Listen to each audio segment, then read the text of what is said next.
Kazuya went to an event to photograph a famous cosplayer named Alice. At that moment, he really wanted Alice to look directly at his camera. He gathered his courage and shouted, asking her to strike a pose for him. To his surprise, Alice agreed and asked what kind of pose he wanted. Kazuya ended up letting her choose the pose herself. She named it Nightmare Impact. As he was enjoying taking pictures of her, a girl suddenly tapped him on the shoulder, startling him. Kazuya woke up and realized it had all just been a dream. That day was the first day of school in the new academic year. Kazuya quickly got ready and had breakfast with his family. His younger sister, Kanan, left for school first and told him to hurry up. That morning, students started arriving at school. Haruka came over and greeted Kazuya, asking how he had spent his summer vacation. Kazuya could only say that he basically did nothing over the summer. Haruka said she had seen Kanan every day at club practice, but had not seen Kazuya even once. Haruka then asked why he had brought a camera to school. It turned out the camera was an old one given to him by his father. Haruka said it looked like the kind professionals use. Just then, a girl rode by on a bicycle and greeted them. She also teased them, saying they looked like a couple walking to school together. Neither Kazuya nor Haruka recognized who she was.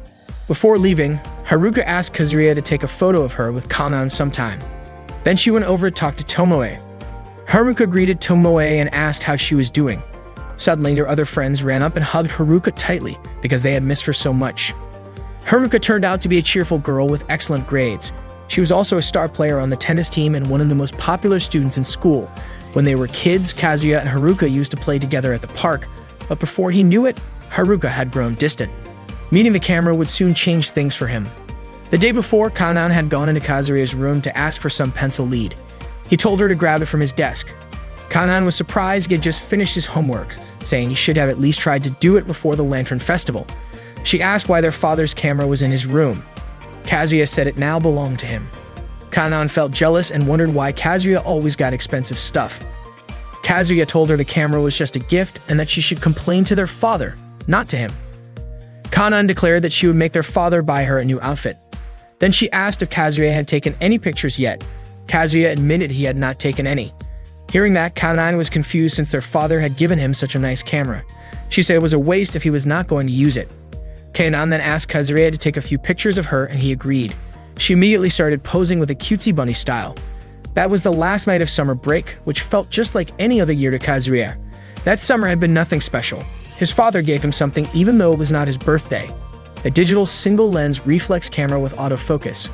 Kazuya went to Kuba High School, a private school that was just like any other. The school was known for giving students the freedom to express their interests through club activities. On the first day of the new academic year, Momoko accidentally walked into a classroom taught by Misa. She was surprised and quickly apologized. She told the students not to hesitate to say hello if they saw her around school, then left right after. It turned out Momoko was the girl on the bike who had greeted Kazuya that morning, and she was a student teacher. It had been 40 days since Kazuya last went to school. Nothing had really changed and time moved on just like it always had. During break time, Kazuya was running and accidentally bumped into a few girls. If there was anything different about him, it was that he now saw everyone as potential photo subjects. Then he saw a girl dancing and quickly snapped a photo of her. She noticed and greeted him, saying her class had physical education after the break. Kazuya told her he was just walking around looking for something interesting to photograph and happened to see her dancing there. They started chatting, and the girl was surprised to learn that Kazuya was Kanan's older brother. It turned out that she was one of Kanan's friends. She introduced herself as Mei from Class 1B. Mei had no idea that Kanan had an older brother, and Kazuya also did not know that Kanan had a friend who was into athletics. Their conversation flowed naturally, and they were so caught up in it that they did not realize Hiramachi had been watching them. While class was still in session, Ms. Mizu was teaching in Kazuya's class. Kazuya looked completely uninterested in the lesson. Not long after, the bell rang, signaling the end of class. That day, Kazuya felt like a different person compared to how he had been during summer break. Holding a camera had somehow made him braver, helping him break out of a monotonous life. After school, he took pictures of different objects around the school. That was when he accidentally spotted a girl also taking photos on the school rooftop. Just as he was about to photograph her, Nanoka called out to him. Nanoka always called him Dart-sun. Kazuya told her he would actually prefer it if she stopped calling him that. Nanoka asked why, saying that he was Dart-sun because he played darts. She asked if he disliked the nickname and joked about calling him Billy for billiards instead. She even brought up how he gave up on playing the electric guitar after just 3 weeks. Kazuya told her not to bring up his past failures. To Nanoka, Darts was the thing Kazuya had stuck with the longest, so darts soon still felt like the best fit. Then, noticing the camera in his hands, Minoka asked if that was his new hobby. Kazuya explained that the camera was a gift from his dad. Minoka complimented it and asked if he had already taken any good shots. She teased him, saying he had probably forgotten to photograph someone really important, a girl who was healthy, kind, beautiful, full of youthful energy, and played softball. Kazuya asked where this girl was. Minoka grinned and revealed that she was talking about herself, telling him he could take as many pictures of her as he wanted. Kazuya agreed. But just as he was about to take her photo, Nanaka suddenly made a goofy face. Kazuya asked why she did that, and Nanaka said she just felt like messing around. Then she walked away. Out of nowhere, Hiramaki showed up and said Kazuya had done a great job connecting with her. He praised Kazuya for quickly capturing his subject on camera when asked, and said that Kazuya had a bright future thanks to that camera. Kazuya did not really understand what Hiramaki meant. Hiramaki admitted that he had been following Kazuya's every move that day without Kazuya noticing. He said Kazuya should try to broaden his perspective and not just focus on what was directly in front of him. At that moment, Hiramaki sent a message to all members of the photography club to gather. He introduced himself as a student from Class 3A and the president of the photography club. Hiramaki asked Kazuya if he would be interested in joining, saying he saw a lot of potential in him.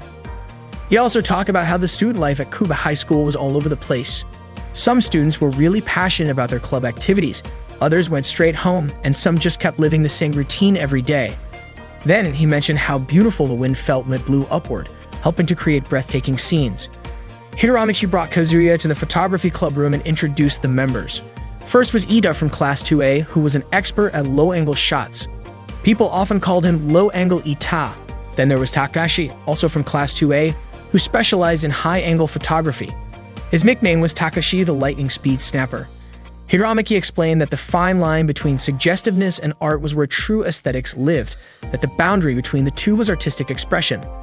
The last member to be introduced was Yuko, who finally stepped forward.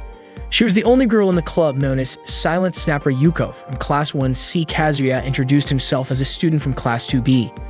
Yuko's specialty was candid photography. She blended in with the background and captured subjects who had no idea they were being photographed. Kazuya referred to it as sneaky photography, but Ita disagreed, saying they did not use hidden cameras or wrap them in bags. Takashi also pointed out that they only took pictures of people in designated public areas approved by the school. Yuko added that they always got the subject's permission before releasing any of the photos. Hiramaki asked Kazuya if he did not think all of them were amazing, then invited him to join their club. Hiramaki had figured out that Haruka, the school idol, was actually Kazuya's childhood friend. He also realized that Kazuya was close friends with Minoka, the softball ace, and Mei from the track and field club. That was when Kazuya finally understood why Hiramaki had invited him to the photography club in the first place. Hiramaki said being in the photography club was fun, and he wanted Kazuya to join him in capturing the youth of the school's female students, just the way they wanted. All of a sudden, Katsumi showed up and put a stop to what Hiramaki and the others were doing as they were trying to coax Kazuya into joining. Katsumi was a third-year student from Class 3A and also the president of the photo club. Hiramaki got annoyed that Katsumi barged into their club without any warning. Kazuya asked if the photo club was different from the photography club. Katsugi made it clear that they were not the same. Then Ru came in and told them not to compare the photo club to Hiramichi's sketchy little club. Hiramichi accused them of eavesdropping, saying it was an invasion of privacy. Katsumi explained that she had talked to the student council president about forming the photo club after Hiramichi made it clear he did not want her in the photography club. That was why all the official school event photos were handled by the photo club. Kazuya said that meant the photo club was the official one. Hiramaki responded that photography should not be about being official or not, and he did not care what the student council president said. As far as he was concerned, the photography club was a proper, formally recognized group. Katsugi admitted that the photo club did not have enough members to be official, and since Ru had already joined the volleyball club, they still were not a recognized club. Ru said she was ready to quit volleyball at any time, but Katsumi stopped her. Katsumi then asked Kazuya to join the photo club, saying that with him on board, they would be one step closer to becoming an official club. She also asked him to think about how the Kakuma River changes with each season, and whether he would not want to photograph such beautiful scenery with her. Hiramaki laughed at the idea of pretty scenery, saying there was nothing more beautiful than the charm of sensual photography. Katsugi pointed out that all the members of the photo club were girls and Kazuya would enjoy himself. Hiramaki warned him not to fall for that and told him to follow his heart. Both Hiromichi and Katsumi said they were chasing true beauty in their own way. At that moment, Kazuya felt torn about what to do. He even wondered whether it was really okay to take suggestive photos like that. Then Rue asked Katsumi to just let it go, saying it would not be so bad if it were just her and the weirdo Hikari. She did not think any boys should be allowed in the photo club, but Katsumi said that gender had nothing to do with someone's love for photography. Hiromichi said Kazuya should use his common sense and then ask him which club he would choose. Kazuya did not really want to take strange or suggestive pictures, but he felt stuck, unsure of which club to join to settle the whole argument. In the end, Kazuya chose the photography club. Hiromichi and the others were thrilled. Ita even said he would help teach Kazuya since he was still new to handling a camera. Takashi promised they would be good to his friends too. Katsumi said that Kazuya had fallen for Hiromichi's sweet talk. Still, she admitted that even though they were in different clubs, their love for photography was the same, and she told Kazuya not to hesitate to talk to her anytime. After that, Katsumi and Rue left. At that point, Kazuya felt like he had just joined a club full of crazy people. That evening, Kazuya ran into a girl. He asked if she was the one who had just been taking pictures of the sky from the rooftop. The girl said she was from the photo club. Kazuya guessed she was Hikari. Hikari looked surprised and asked how he knew her name, but Kazuya did not answer. Then she walked away. Kazuya headed to a classroom and saw Tomoe sitting at Haruka's desk. He wondered what Tomoe was doing there. She looked like she had been crying. Meanwhile, Haruka was out playing tennis on the court and Tomoe was watching her. Tomoe asked Kazuya if he could keep a secret. She wanted him to promise not to tell anyone that she had been crying at Haruka's desk. Kazuya asked her why. Tomoe replied by asking if he could still keep the secret if she told him the reason. Hiromichi welcomed Kazuya to the photography club. He explained that to him, photography should explore the edge of bold expression. Beauty, he believed, existed at the boundary of what was daring, and art should push that same boundary. For him, everything worth capturing needed to have that edge. Even if harsh light poured in and clouded the viewfinder, the right moment to take the shot would always come. The key, he said, was to observe, aim, and capture. The next day, Kazuya noticed Tomoe entering the classroom by taking a roundabout path and coming in through the back door. He wondered if it had anything to do with what Tomoe told him the day before. That day, Kazuya had gym class, and while he was changing clothes, Nanoka came into his classroom and called out to him. She was startled when she saw him still getting changed. Nanoka said she wanted to borrow Kazuya's English textbook because she could not find Haruka anywhere. Kazuya asked if he was just the backup option because Haruka was not around. Nanoka explained that it was only because Haruka's handwriting was neater and easier to understand. Kazuya told his teammates to head down to the field first. Nanoka then pointed out that Kazuya's books looked brand new, just like fresh copies, since he never wrote any notes in them.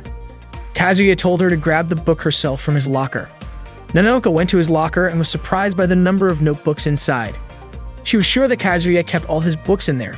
Kazuya asked her to hurry up and take whatever she needed. After that, Kazuya rushed off and while running down the stairs, almost collided with a girl coming from the opposite direction. Kazuya quickly asked if she was alright. The girl looked confused, wondering what he had been doing to end up nearly crashing into someone like that. Kazuya apologized, saying he was just in a hurry. The girl turned out to be the same one he had almost bumped into the day before. She asked who he was. Kazuya introduced himself and said he was a student from Class 2B. He had already recognized her. She was Aki, the student council president. Aki reminded him that if he had followed the school rules and kept to the right side of the hallway, he would not have run into anyone. Kazuya asked if that was really a rule. Aki seemed shocked that he did not know and pulled out the student handbook, pointing out the specific rules. No running in the hallways or on the stairs, always walk on the right, head to the next class as soon as the bell rings, sit down and wait for class to begin. She made sure he understood the importance of reading the student guidebook. Kazuya said he got it, then asked if Aki had really memorized all the school rules. According to Aki, any student council president would know them by heart. She reminded him again to stay on the right, then left. Right after that, Kazuya saw Haruka looking exhausted while carrying softball equipment. He offered to help, but she turned him down, saying she could handle it herself. While they were talking, Kazuya's stomach growled loudly. He had skipped breakfast that morning. Haruka told him that Kanan had mentioned he joined the photography club. She asked if that was his first time joining a club, since she knew he never joined any clubs in grade school or middle school. Kazuya said the photography club president was pretty pushy, and he could not say no. Haruka asked what kind of activities the club did. Kazuya replied that they talked about preserving students' youth or something like that. Haruka said that sounded pretty cool. She even told him he could come take pictures of the tennis club anytime since he had to help preserve their youth too. Suddenly, Haruka squinted at a flash of light. Kazuya immediately realized that Takashi and Ita were trying to secretly take pictures of Haruka, so he stepped in to block them. He wondered if they did not have class either. Haruka wanted to hurry and rejoin the others. Worried, Kazuya decided to walk with her and help carry the softball gear. He still had his doubts about what the photography club members were really up to. Once they got to the field, Haruka asked why Kazuya was still wearing his wabaki, the indoor school slippers. She told him to go change into the proper shoes. After gym class, Kazuya was starving. He was not sure if he could even make it until lunchtime. He heard a bell sound behind him and recognized it as coming from Kanan's phone charm, so he knew she was nearby. Kazuya turned around and said he was really hungry, then asked if Kanan had anything he could eat. Kanan was surprised that Kazuya's stomach could growl that loudly. She handed him a jelly drink she had brought for herself and planned to have after morning practice. Kazuya mentioned that it felt a little warm, and Kanan apologized, saying it had been sitting in the pocket of her skirt. Suddenly, Aki showed up and scolded Kazuya for snacking during break time. The moment he saw her, Kazuya was so startled he almost choked. Aki cited Article 12 under the Student Life section of the Student Rules, which stated that eating and drinking outside of designated break times must be done in the school cafeteria, unless the student has permission from a teacher or is in the middle of a club activity. Kanan said she was not aware of that rule. Aki reminded both of them to read the student handbook all the way to the last line and told Kazuya to finish the rest of his jelly drink in the cafeteria before walking off. Kanan mentioned that Aki was strict when it came to enforcing school rules, but Kazuya felt she was a little too strict. Still, Kanan said Aki was impressive and beautiful. Kazuya then asked why Kanan still carried that little bell around. Kanan explained that it was a precious item for her since Kazuya had given it to her when they were kids, so she wanted to keep it with her wherever she went. After school, Kazuya ran into trouble when he became a member of the photography club. Mai was practicing at the time and noticed Kazuya about to take her picture. She walked up to him and started talking, saying that photography club members were not allowed in the gym while the athletic club was holding practice. Kazuya asked why they were banned, and Mai quietly told him it was because the photography club members kept taking embarrassing shots from awkward angles. Kazuya immediately assumed it was Ita and Takashi's doing. He had not even known about that rule. Mai said she was surprised when Kanan told her that Kazuya had joined the photography club. She said she was sure Kazuya would never take pictures like that. Kazuya looked frustrated. He had just started to get into photography and was already running into a bunch of restrictions. Mai told him she would ask the club president to make an exception for him, then left to go speak with her. Not long after, Ida showed up. Kazuya asked why he was there. Ida said that Mai and Kanan were two of the most popular girls, and he congratulated Kazuya for being granted a special exception to the restriction. Kazuya said the real issue was why that restriction existed in the first place. He also asked who Mai Kano was, since he had only just spoken with Mai and had no idea who Kano was supposed to be. Ida explained that Kano referred to Kanan. Hearing that, Kazuya was so shocked he started coughing.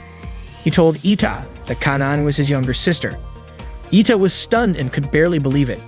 He even asked if that meant he should start calling Kazuya Big Brother. Kazuya quickly shut that down, saying it sounded gross.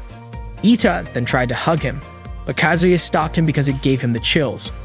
A lot had happened since Kazuya got into photography, and surprisingly, it was not really because of the camera. It was more about how he had started to become more proactive in approaching people to take their pictures. It felt like a whole new world had opened up to him. That afternoon, Kazuya approached Hikari, who was taking photos of the school lockers. He was about to introduce himself, but Hikari already knew his name. Katsumi had apparently told her about him. Kazuya asked if the photo Hikari had just taken used backlighting. He mentioned that when he tried that technique, his shots always came out completely dark. He asked if there was some kind of trick to it. Hikari told him that there was nothing wrong with the photo being dark as long as it captured the right mood. She suggested that he try using exposure compensation. A moment later, Kazuya's phone buzzed with a message. He thanked Hikari and headed off. Hiramaki had messaged to inform everyone in the photography club that there would be an emergency meeting after school tomorrow. Kazuya immediately had a bad feeling about it. Kazuya could not sleep all the night before because he was so anxious. He kept wondering what the photography club members would say to him after school. On his way back, he ran into Haruka, who was wearing her swimsuit. She said she wanted to head back to the classroom to grab her headband. Haruka told him she was willing to be his model in her swimsuit. It might be a little embarrassing for her, but she was ready to give it her best because she wanted to support him. When Kazuya asked why she would go that far, Haruka explained that she just wanted to spend more time with him like they used to. Then she asked if he was uncomfortable with it. Kazuya said he was not. Haruka asked him to take her picture because she wanted him to see her, and so their secret photo shoot began. Haruka posed near the pool. Her poses looked quite silly, and she admitted it was embarrassing. After getting a few shots, Kazuya told her they should head back.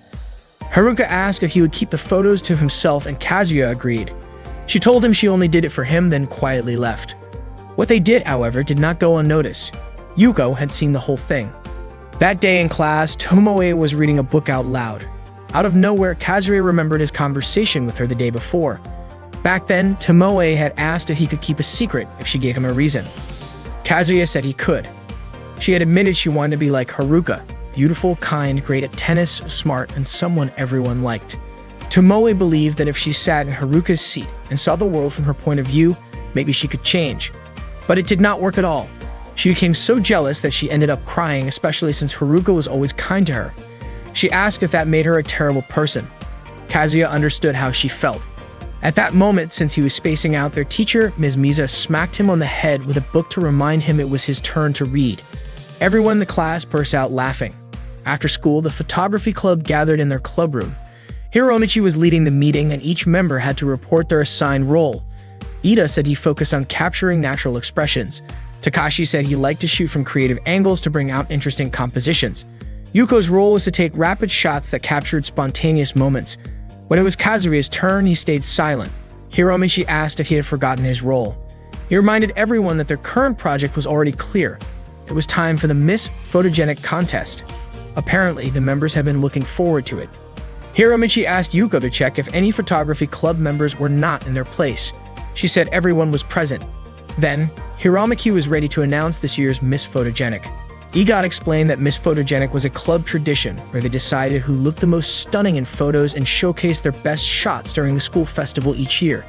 Hearing that, Kazuya was surprised and started to feel conflicted. Hiromichi announced that this year's Miss Photogenic was Haruka. According to him, she ranked high in every contest category, and her total score put her at the very top. She was the true champion. He asked if anyone disagreed. Ita, Takashi, and Yuko all supported the decision and said she was the perfect choice. Kazuya had not expected this at all. It turned out the photography club had been planning this from the start. The next morning during class, Ms. Miza asked the students to throw out the overflowing trash. She wanted to know who was supposed to take care of it. Kazuya volunteered and took the trash outside. Since it was rare to get permission to leave class during a lesson, he decided to take a short break before heading back. That was when he saw a girl climbing over the school fence. Without thinking, he raised his camera and took a quick photo. It turned out to be Aki. She immediately asked him not to take pictures of her, and Kazuya apologized and put his camera down. Aki asked if he had taken any photos. Kazuya said he had only snapped one but promised not to share it with anyone. She quickly got up and asked what he was doing there, and Kazuya explained that his teacher had asked him to take out the trash. Kazuya asked why Aki had climbed the wall to enter the school. Yes, that she did not want anyone to know she was late. Aki admitted she had overslept and felt embarrassed. Kazuya assured her that it was fine and he would not say anything to anyone. Aki thanked him and asked again if he would delete the photo. Kazuya said he would think about it, but promised he would never show it to anyone. He walked away with a faint smile, feeling like something interesting had just happened. That day, Nanako was rushing down the stairs. She made a sharp turn and jumped, but unfortunately, she did not realize that Kazuya was right below her. She crashed into him, and their lips accidentally touched before they both landed and fell. Nanako quickly apologized to Kazuya for not being careful. Kazuya reminded her to watch where she was going. Nanoka felt some pain in her teeth, so Kazuya asked if their teeth had bumped into each other. Nanoka admitted they had. Hearing that, Kazuya was shocked because it meant they had just kissed. He said he did not mind at all and asked how she felt about it. Nanoka laughed and said that was how she experienced her first kiss. She was actually happy that her first kiss was with Kazuya. She admitted that she would have been a bit upset if it had happened with someone she disliked. Luckily, it happened with Kazuya, and she did not mind it one bit. Nanoka still felt some pain, but she could still feel the sensation on her lips. That was how Kazuya ended up getting his first kiss, one that left his gums feeling numb. Later that day, Kazuya went to the pool with Ita and Takashi to take some photos. However, no one was there. Ita guessed that they had arrived too early, while Takashi figured that maybe the girls just were not swimming that day. Ita was clearly annoyed, thinking it meant he had no chance of getting a shot of Rina's chest. Kazuya said there was no point in waiting around and suggested they leave before anyone showed up. As Kazuya walked away, he accidentally bumped into a girl wearing a swimsuit. She asked what he was doing there, saying she was sure her class was next in line to use the pool.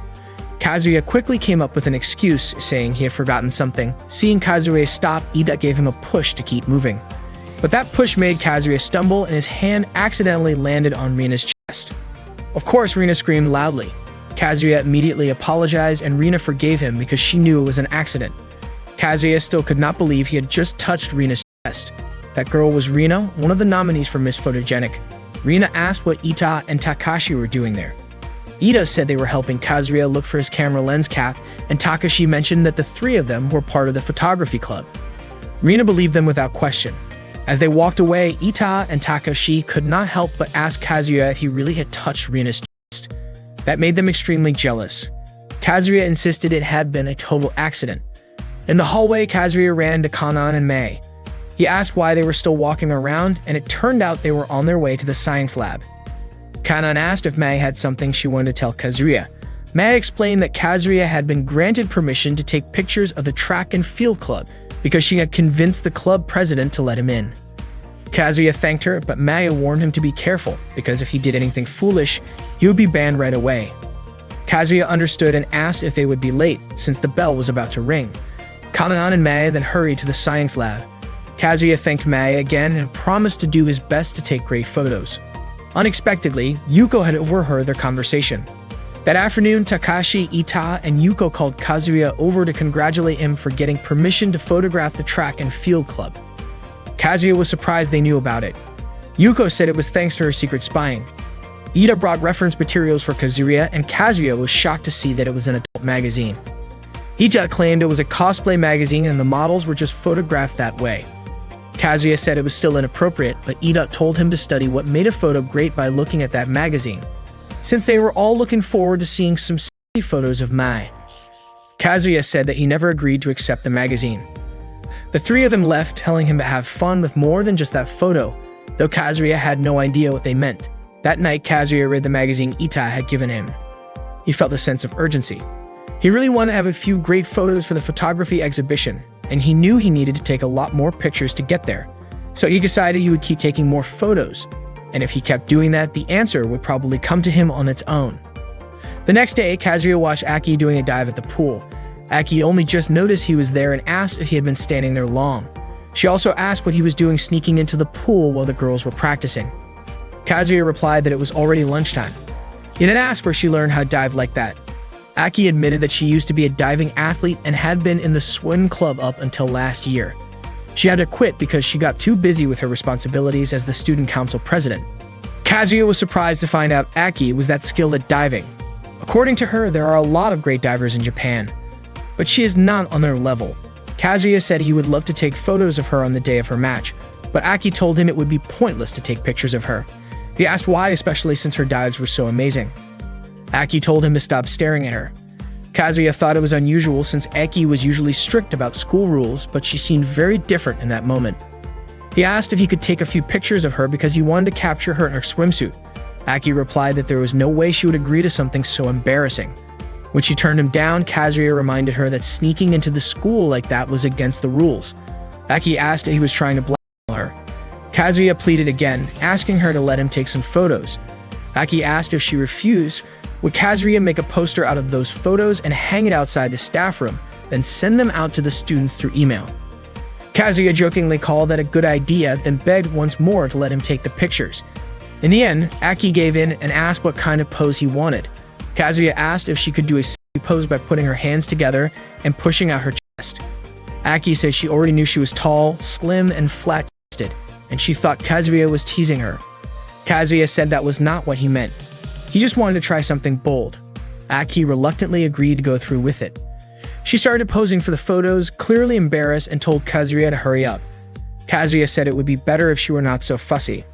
Aki said the camera could not capture her words and insisted he finish quickly. She said it would be just for that day.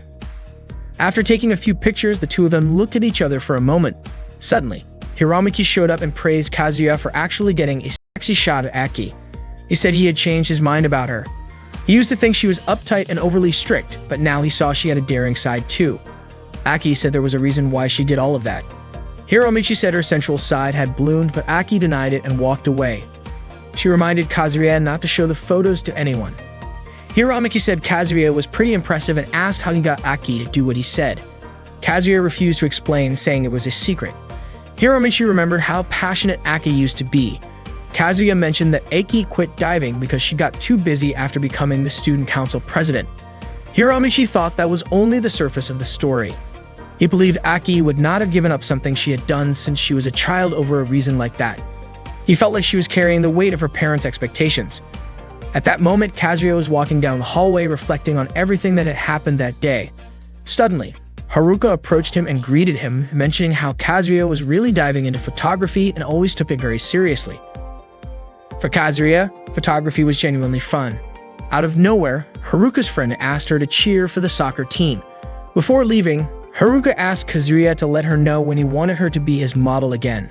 As Kazuya walked on, he ran into Ita and Takashi, who were mopping the floor. Ita reminded Kazuya that they were going to carry out Haruka's operation. Kazuya thought that this was serious and he had to find a way to stop it that night. That night, Kazuya kept thinking about how he could stop it until he eventually fell asleep at his desk. Unfortunately, everything ended before he could figure anything out. But one thing was certain, Kazuya would stop Haruka's operation. The next day on his way to school, Kazuya saw Hikari standing by the riverbank, taking photos of the water's surface. Hikari told him not to mind her because it was only then that the water sparkled under the morning sunlight. Kazuya walked away, telling her to show him her photos sometime. He thought Hikari was a bit strange, but he understood how easy it was to get lost in the moment when looking through a camera's viewfinder. As Kazuya passed the cooking club room, he heard Rina asking for help with taking a steaming pot off the shelf, which had a box on top of it. Kazuya held the pot while Rina grabbed the box from it. When Rina reached for the box, her chest accidentally ended up right in front of Kazuya's face, making him nervous. Afterward, Rina thanked him. Kazuya introduced himself, saying he was from Class 2B, and mentioned that Rina was the girl whose chest he accidentally touched before. It turned out that Rina was the only member of the cooking club. Kazuya asked if the school allowed her to run a club by herself. Rina replied that as long as the student council approved, it was fine. She mentioned that it wasn't just a club but a hobby, and the student council president really supported her, even saying it was amazing how the students' recipes could be passed down to the next generation. Rina then offered Kazuya a taste of her orange marmalade sponge cake and fed him a bite. Kazuya remarked that it tasted really good. Rina explained that her orange marmalade was made from 100% natural ingredients, so it was both delicious and rich. Later, while mopping the classroom, Kazuya received a message to carry out Haruka's operation immediately and to bring Haruka to the club room. Kazuya felt that he had to protect Haruka, even if it meant putting his own life at risk. He asked Haruka for help with carrying the trash and apologized for taking up her time. Haruka was actually happy, as it had been a long time since Kazuya had asked her to do something with him. When they reached the photography club room, Kazuya asked Haruka to stop there because he needed to quickly go into the club room for a bit. He also asked her to step back. Haruka remarked that the corridor was very clean and that the floor was shining. Kazuya realized that the floor was so slippery it could make someone slip. He immediately told Haruka to head back to class, but just as he did, he slipped and fell. Ita and Takashi were ready to take a picture. Kazuya slid right toward Haruka's skirt. After the incident, Hiromichi called an emergency meeting because things weren't going as planned for Haruka's operation. Ita claimed that Kazuya had ruined everything. Hiromichi changed their mission, instructing the three of them to monitor the target, while Yuko would secretly use her photography skills.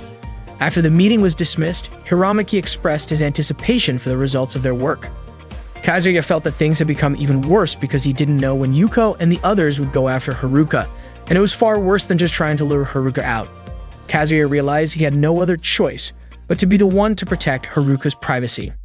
The next day, Mei asked Kazuya to take some photos for her, aiming to capture images that were sharp and seemed frozen in time by adjusting the aperture and increasing the shutter speed. Mei asked if the pose she was striking looked good, and Kazuya responded, hoping that Mei would find some useful shots among the ones he had taken. He would give the photos to Kanan, who would then send them to Mai. Maya thanked Kazuya for taking the time to take her pictures, and Kazuya was happy to help. Maya mentioned that she had been practicing athletics since graduating from middle school, so she wasn't very familiar with all the movements in this particular field. She explained that athletics was like a competition of beautiful acrobatics, and until now she had focused solely on the technical aspects. She wasn't yet skilled at performing movements that looked graceful, which was why she needed to keep practicing. Kazuya suggested that he should leave so as not to disrupt her training, but Maya insisted that he hadn't been a disturbance at all and thanked him again. Before Kazuya left, Maya asked him to watch her practice once more. That day, Kanan, wearing a swimsuit, screamed as she rushed toward Kazuya. She immediately jumped into his arms, frightened by a bee.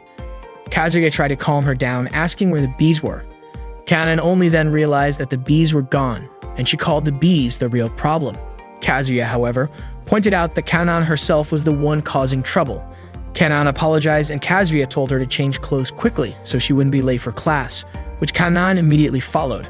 The weather that day was extremely hot, and Kazuya could still smell the chlorine from Kanan's swimsuit, which seemed to wash over his face like a breeze. During lunch break, Kazuya's friends invited him to eat with them, but he decided to follow Tomoe, who was walking alone. Unfortunately, he lost track of her. By chance, he found her near the emergency stairs.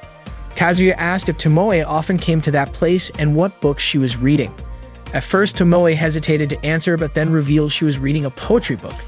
Kazuya asked why she didn't just read it in class, and Tomoe explained that she would become the center of attention, and there was nothing interesting about being in the spotlight. That's why she preferred reading in that quiet spot, as she was usually alone there. Before Kazuya left, Tomoe reminded him of the promise they made earlier. Kazuya couldn't stop thinking about what Tomoe meant when she said there was nothing interesting about being the center of attention. That night, Kanan was watching her favorite TV show, mimicking the lines from the program. Hearing this, Kazuya commented that Kanan was daydreaming again. Kazuya then thought that he should return Ida's adult magazine. The next day, he brought the magazine to school, but he was worried about the possibility of a bag check, so he hid the magazine in his locker. That morning, Nanoka and Kanan were playing softball with a paper ball and a broom in the classroom hallway. Suddenly, Aki appeared to scold them.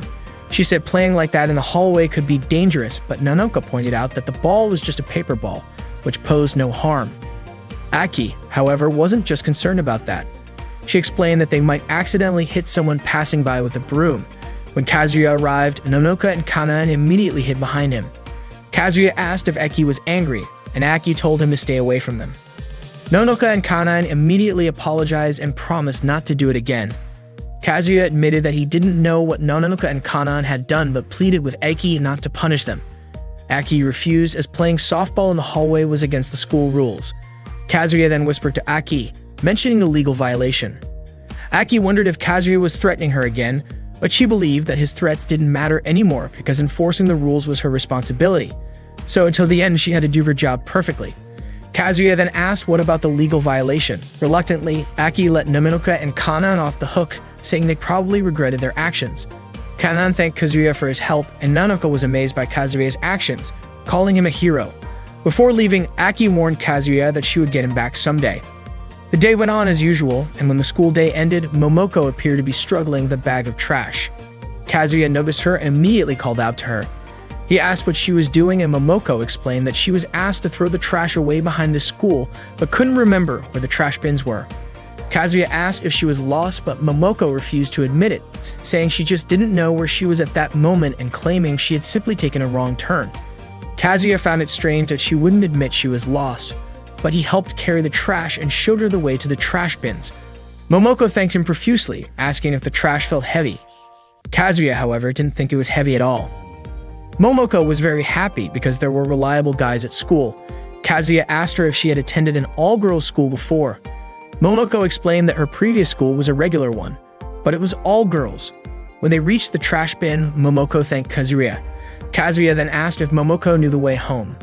Momoko said she knew because she could just follow the path they had taken earlier, but Kazuya wasn't sure about that. Momoko eventually asked Kazuya to walk her home to make sure she was safe. Hearing this, Kazuya laughed. That afternoon, the photography club had a meeting. Hiromichi announced that their next task was to take photos of cosplayers at a fan magazine sale event near the mall. They planned to capture beautiful moments of the cosplayers. During the event, club members were required to wear a PPD badge on their arms. PPD stood for Paranormal Phenomena Detectives, a quirky club formed at Hoshino High School to deal with the chaos caused by dark Juvia in the world. Ida jokingly said that wearing the badge made them look like official paranormal agents and teased that their club leader was an adorable bunny. He told Kazuya to wear the badge on his right shoulder and said he would explain more once they arrived. Then Ida leaned in and quietly reminded Kazuya to return a magazine he had borrowed. Kazuya confirmed he would and went to his locker to get it, but it was stuck inside. Suddenly, Haruka appeared and greeted him. Kazuya was surprised to see her. Haruka noticed he was having trouble with his locker and asked about it, but Kazuya brushed it off. As Haruka put on her shoes, Kazuya suddenly became alert. Worried that one of the photography club members might be nearby, he invited Haruka to walk home with him, hoping to keep her from being photographed without her consent. Haruka happily agreed and took his hand, excited to walk together. Nearby, Yuko was indeed hiding and watching. She wondered if Kazuya had noticed her and was trying to stop her from taking photos. As they walked home, Kazuya found it hard to come up with a good topic. After considering several awkward ideas, he just asked Haruka whether she liked coffee or tea. Haruka answered tea, saying coffee made her too jittery to sleep. She laughed and said it sounded like something a kid would say. Kazuya apologized for the weird question, but Haruka said she liked it. It reminded her of when they were younger and used to walk home together after picking up Kanan from school. Haruka mentioned that Kanan had scored higher than her on a recent test and believed she would keep getting better. Kazuya was skeptical but admitted Haruka had always been great at sports and pretty amazing overall. Haruka said she was glad Kazuya had taken up photography since he seemed more energetic now, just like when he used to love playing soccer. Kazuya said he was still figuring it out. He explained that photography gave him a way to capture the moments and expressions that made his heart race. It felt exciting when he got a great shot and frustrating when he missed one. But that was what made him want to improve. The next day, Kanan told Kazuya that her lower back was hurting and asked him to check if it looked bruised. As she started to lift her skirt, Kazuya quickly told her to stop, not wanting her to accidentally reveal too much.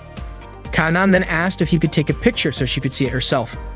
Kazuya took a photo at a safe angle and showed it to her. There was nothing out of the ordinary. As Kanan flipped through some of the other photos on his camera, she suddenly came across a picture of Aki in a swimsuit. Kazuya quickly took the camera back, saying those were private. Kanan asked if he was dating someone and teased him, saying it felt like he was hiding something. Kazuya insisted she was misunderstanding, but Kanan pouted and called him a cheater anyway. After recovering his camera, Kazuya headed back to class. He was relieved he had not lent the camera to Hiromichi yet and thought he should transfer some of the more personal photos to his computer soon. While walking, he saw Haruka in the hallway and called out to her. At the same time, Ida was preparing to take a picture of Haruka, but Kazuya's timing disrupted it. He had done it on purpose, trying to protect Haruka from being photographed without her permission. During lunch break, Kazuya sat with his friends, who were surprised that he was still tinkering with his camera. One of them asked if he was really serious about photography. Kazuya said he wanted to do it right before showing anything off. After lunch, he went to the library to meet Aki and asked her for help with his homework. Aki was shocked and loudly asked why she should do that. Kazuya reminded her not to shout in the library and jokingly brought up an old rule she had broken, making her flustered. Kazuya jokingly reminded Aki that she had promised to help him, and after a bit of back and forth, she reluctantly agreed to do his homework. Frustrated, Aki quickly got it done. Kazuya praised her for being a reliable student council president who always kept her word. Later that afternoon, Kazuya went to his locker to return a magazine he had borrowed from Ita. As he opened it, Mei suddenly appeared and startled him, causing both magazines he was holding to fall. Mei apologized, saying she only meant to surprise him and helped him pick them up. Noticing the title on one of the covers, she raised an eyebrow and asked what kind of magazine it was. Kazuya quickly explained that it was not his and that he had ended up with it because of a situation involving the photography club. Mei was skeptical at first, and Kazuya nervously asked her not to report it. Mei paused and said she was disappointed but agreed to let it go, especially since she would feel lonely if Kazuya stopped coming to practice. She promised to keep it a secret, just between the two of them. As a joke, she asked if she could keep the magazine. Caught off guard, Kazuya gave a hesitant nod, thinking to himself that maybe this was karma for everything that had happened with Aki. That night, Kazuya transferred photos from his camera to his computer. He was preparing for the next day's event, where the photography club planned to take pictures of cosplayers. When the time came, Hiromichi gathered the club and gave them a quick pep talk before sending everyone out to capture the best shots they could. Ita and Takashi immediately went looking for ideal spots. Kazuya, still unsure of himself, hesitated. Hiromichi noticed and offered to help him get started. He gave Kazuya a few tips on how to photograph cosplayers, and soon enough, Kazuya found himself photographing the event's most popular cosplayer, Alice.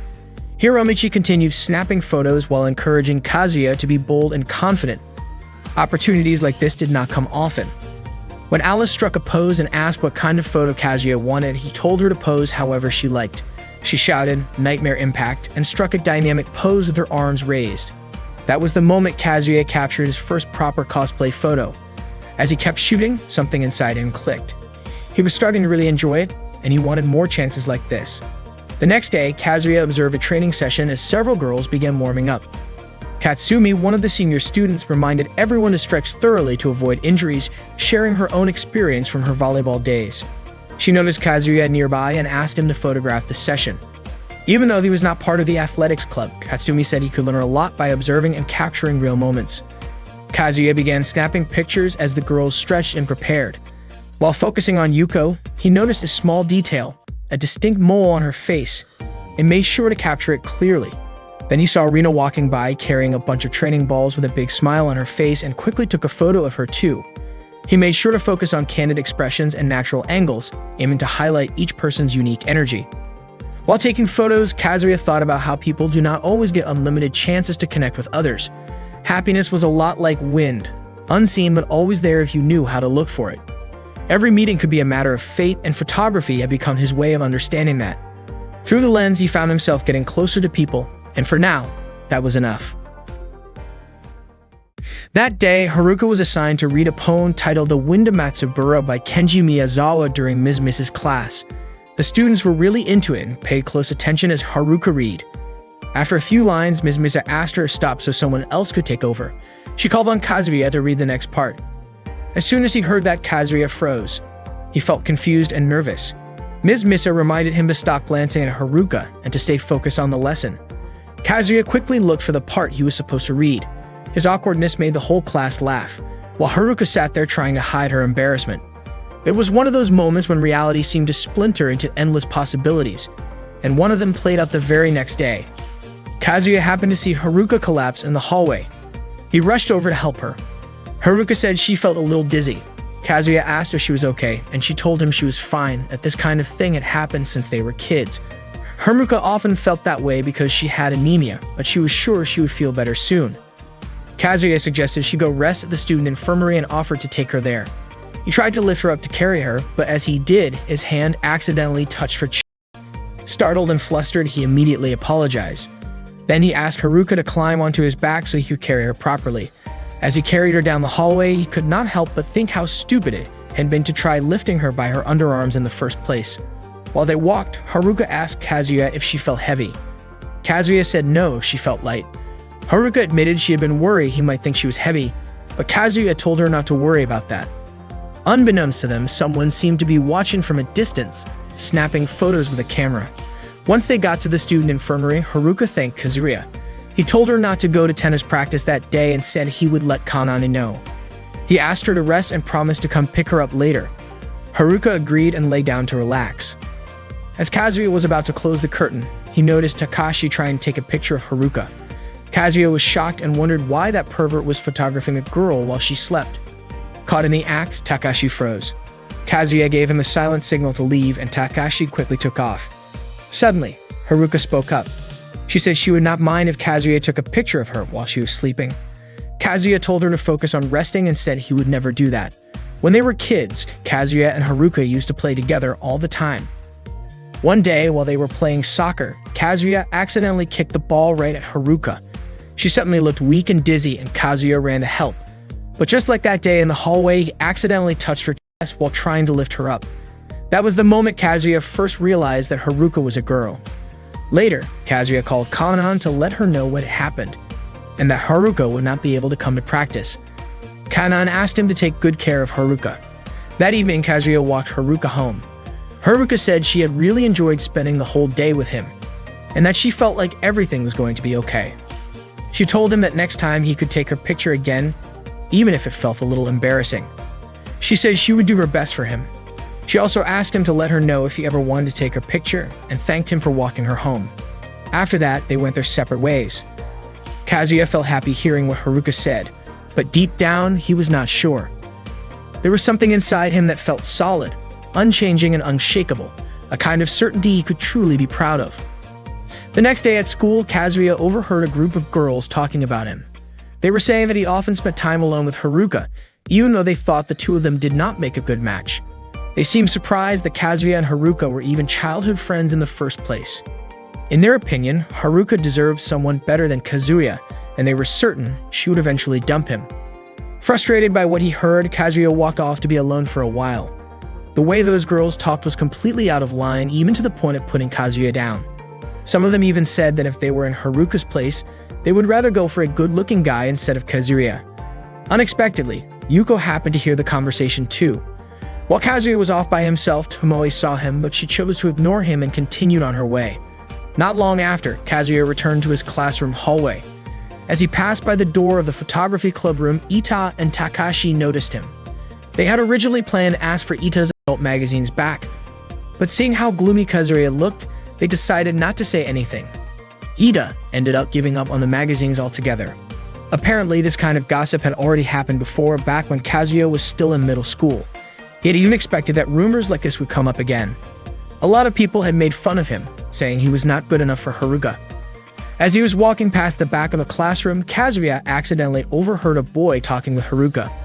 The boy was asking her if it was true that she had a childhood friend who was in the same class, and that she often spent time with him.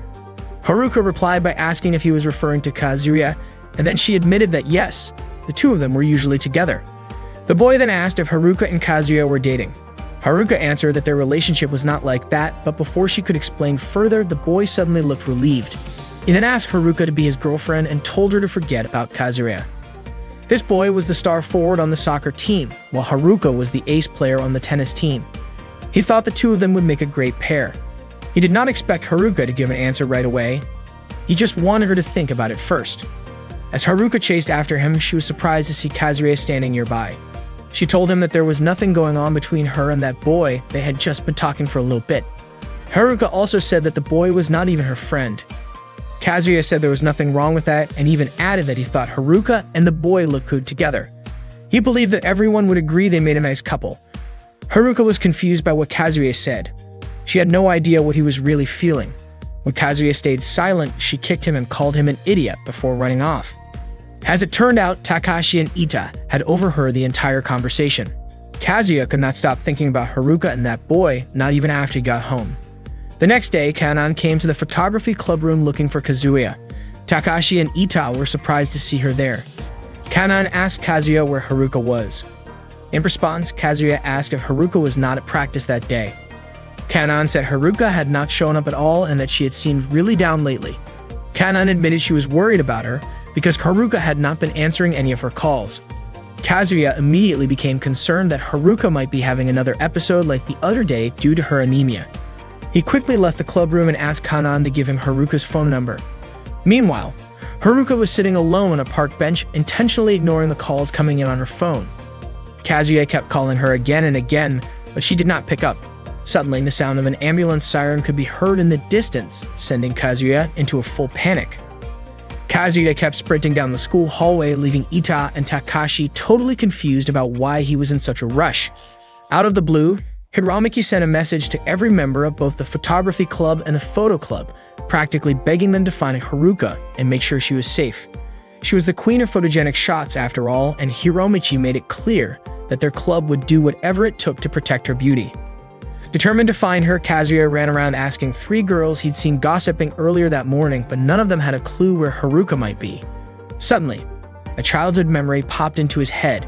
Back when they were younger, he had accidentally bumped into Haruka's chest with his elbow. At the time, little Kazuya had asked her to stop playing with him. Haruka, confused, asked if he didn't want to hang out with her anymore. He told her they weren't kids anymore and that boys and girls shouldn't be playing together. Haruka had said she really wanted to play soccer, and Kazuya had suggested she join the girls' soccer club so she could become an amazing player. But that wasn't what she had meant. She ended up shoving Kazuya and running off. Back in the present, Katsumi and Rue were also out searching for Haruka. They asked Rina if she had seen her that day, but Rina hadn't. Meanwhile, Takashi and Ita were even checking near the river in case she was there. Kazuya remembered another moment from their childhood, when Haruka had been upset with him for telling her they couldn't play together. She had hidden in a park and refused to go home.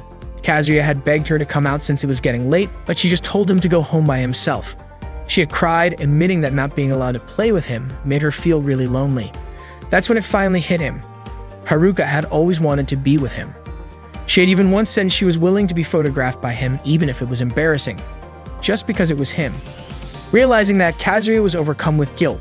He kept searching for her late into the night, running through the city streets. He realized everything had been his fault. He'd been clueless, not just about how Haruka felt, but about his own feelings too. But he knew now that he couldn't hide anymore. At the same time, Yuko was also still out looking for Haruka. Kazuya headed straight to the playground where he and Haruka used to play. As soon as he got there, the rain started pouring down. When he didn't find her at the playground, he rushed off again. As he passed in front of Haruka's house, he looked up at her bedroom window, and there she was. He was overwhelmed with relief just knowing she was okay. Haruka quickly closed her curtain, unaware that Kazuya was down below. Just then, Kazuya shouted, his voice blending with the sound of thunder. Concerned, Haruka opened her curtain again, but by the time she looked, Kazuya was already gone. The next day, Ms. Mizu was teaching Kazuya's class. She read out a poem while the whole class listened closely, but Kazuya kept glancing over at Haruka. After class, he went to a meeting with the photography club members, while the photo club members were listening in from the next room. Suddenly, Yuko whispered something to Katsumi. Later, while Haruka was near the shoe lockers, Katsumi asked to speak with her. The two of them walked to the back of the school. Katsumi wanted to know what was going on with Haruka and why she hadn't been joining the practice sessions anymore, not even for warm-ups. Haruka apologized, and Katsumi told her that she wasn't the only one struggling to express how she felt. Haruka was confused and asked what Katsumi meant by that. Katsumi explained that maybe Haruka hadn't realized it, but out there were people working hard, giving everything they had just to be in her place. There was someone who had gone out of their way to protect her from unfair criticism. On her way home, Haruka was met by Nanoka, who had been waiting for her. Nanoka greeted her warmly and said she'd heard Haruka hadn't been showing up for practice lately. She mentioned that everyone was worried about her. Nanoka suspected that it probably had something to do with Kazuya and told Haruka that she should try trusting him. After all, Haruka knew him better than anyone. That evening, Haruka got a message from Kanan. She let Haruka know that Kazuya hadn't gone home yet, and asked her to let Kanan know if he called. She also apologized in case Kazuya had been a bother. Not long after, a younger student messaged Haruka, asking her to calm down and come back soon because they were starting to worry.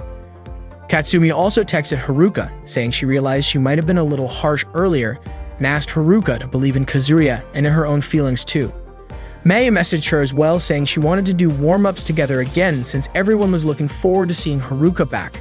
Rina sent her a message inviting her to make sandwiches together again, and maybe make some for Kazuya too. Yuko also messaged her, telling her that it wasn't healthy to keep hiding how she felt. Shortly after that, Kazuya finally messaged her. He told her that he was waiting at the place where they used to play together when they were kids and asked her, sincerely, for a second chance. That night, Kazuya stayed at the playground where they'd spent time as children, hoping Haruka would come. Haruka was a cheerful and beautiful girl, seen by many as a hero at school and loved by all her classmates.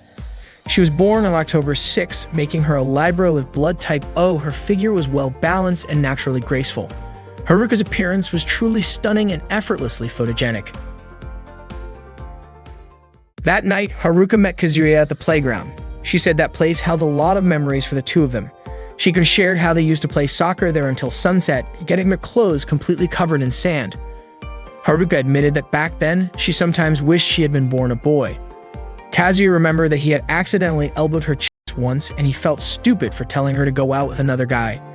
He apologized for everything he had done wrong. Haruka asked him if he was going to leave her again. Kazuya promised he would not leave her anymore. Hearing that, Haruka was so happy that she hugged him tightly, knocking them both to the ground. After that night, things between them went back to normal. The next day, Haruka and Kazuya returned to the playground. Haruka said she really loved that spot. It was the same place she used to hide in when she was younger. She had always played there. She tried to crawl back into her old hiding spot, but her body had grown too much for her to fit. She asked Kazuya to push her in a little. Kazuya was surprised and asked if she really wanted him to push her butt. He was flustered and unsure how to do it. Haruka told him to just go ahead and push her, but in the end, the space really was too tight. Kazuya took some photos of the scenery around the playground. Haruka said he truly looked like he was enjoying photography. Kazuya admitted that he was still just a beginner, but the hobby made him feel at ease. He said he was not a pro yet, but he wanted to take it seriously. Haruka said she felt a little jealous that he had something he was really passionate about. Kazuya asked her if she liked tennis. Haruka said she only liked it a little and was not nearly as passionate about it as Kazuya was with photography. She also said that she had caused a lot of people to worry. Kazuya suggested they apologize together and Haruka agreed. He asked if she wanted to see some of his photos. He said his club always led the school's annual photography exhibit and he was thinking about showcasing his pictures there. Haruka said she would love to see them because to her, his dream had become her dream too. Kazuya then took a picture of Haruka smiling on the swing. He could not believe he had captured such a natural shot of her. He felt like he had captured her heart, and that was the thrill of photography for him. The next day, Kanan walked into Kazuya's room and asked why he was not getting ready. She reminded him that he had plans with Haruka. Kazuya said it was not really a date, but Kanan said being late for a date was practically a crime. She added that the daily horoscope said Kazuya would have better luck if he took a little time for himself. She told him to get ready quickly and stop making excuses, and she reminded him to be careful around annoying friends. Later, Kazuya met up with Haruka, who was already at the park. He apologized for being late, but Haruka said she had arrived too early. She admitted that her heart had been pounding in anticipation all day. Kazuya asked if he could take some pictures of her in her casual outfit, and she nodded. Meanwhile, Ita and Takashi were walking together. They looked like they were planning to take photos as well. They spotted Kazuya taking pictures of Haruka at the playground. Takashi told Ita that everything seemed to be going well. Suddenly, Ita shouted, asking everyone to join him in taking pictures of Haruka. He said he wasn't about to let Kazuya enjoy the photography club's jewel all by himself. Takashi pointed out how rare it was to see Haruka in casual clothes. As Takashi and Ida ran toward them, Kazuya stepped in to shield Haruka, and that's when it hit him they were the annoying friends Kanan's fortune had warned him about. Kazuya told them to go find another girl to photograph. He even suggested they go take photos of Yuko instead. They asked how that was supposed to work when Yuko wasn't even there. But then, out of nowhere, Yuko appeared in front of them. Ida asked if he and Takashi were in the way of her sneaky photography, then commented that Yuko didn't really look that interesting in her casual outfit. Kazuya and Haruka quickly left the playground. It turned out they had gone to the beach. At the beach, Haruka wore a swimsuit and blushed as Kazuya kept looking at her. He was so overwhelmed by the view and the moment that he ended up yelling out loud to let his emotions out. Kazuya confessed how happy he was to be at the beach with Haruka. She said she felt the same. They played together along the shore, and after a while, Kazuya asked Haruka if she could pose for a few shots. She agreed and did a few poses for him. After the mini photo session, Haruka invited Kazuya to play beach ball with the loser buying ice cream. Then Kazuya suddenly remembered how Haruka used to faint a lot as a kid because of her anemia. The thought distracted him, and he didn't notice Haruka dribbling the ball past him. She didn't understand why he had gone silent. Kazuya told her to stop playing because he wasn't good at ball games. Haruka quickly grabbed his arm and asked if he was still worried about what happened back then. Kazuya said it wasn't just that, he couldn't move. They weren't kids anymore, and he felt like he couldn't just touch her freely like before. Out of the blue, Haruka rested her head on Kazuya's shoulder and told him he could touch her like that and that she could touch him too. She asked why he treated her like she was too precious. Then, all of a sudden, Haruka told Kazuya to touch her chest. Kazuya was confused and didn't know what she meant. Haruka explained that even if he touched her there, she wouldn't be mad. In fact, she said she wanted him to do it because she wanted him to know her feelings hadn't changed one bit. She begged him to touch her. Kazuya started to touch her chest and asked if he was pressing too hard, but Haruka told him it was okay. The next day, autumn arrived. Leaves began to fall, and at school, Haruka and Kazuya seemed even closer. They had lunch together behind the school building. That night, Haruka called Kazuya and apologized for calling so late. She said she couldn't sleep because she kept thinking about him. Every time she closed her eyes, she saw his handsome face and his voice kept echoing in her ears. She thought maybe she could sleep if she heard his voice. Kazuya told her she could call him whenever she wanted. Haruka thanked him warmly after hearing that. That day was the school festival at Couch High. Kazuya thought this guy had never changed since the beginning of the semester, and even though his feelings had stayed the same, these days would eventually disappear. His fate had truly changed the moment he discovered photography. Ever since he got into it, he had become more active than ever before. Kazuya felt genuinely happy that photography had changed his life, and he planned to pour all his emotions into that one special day. Every photo displayed at the school festival had been taken with all his heart and soul. That day, Kazuya brought Haruka to meet the members of the photography club.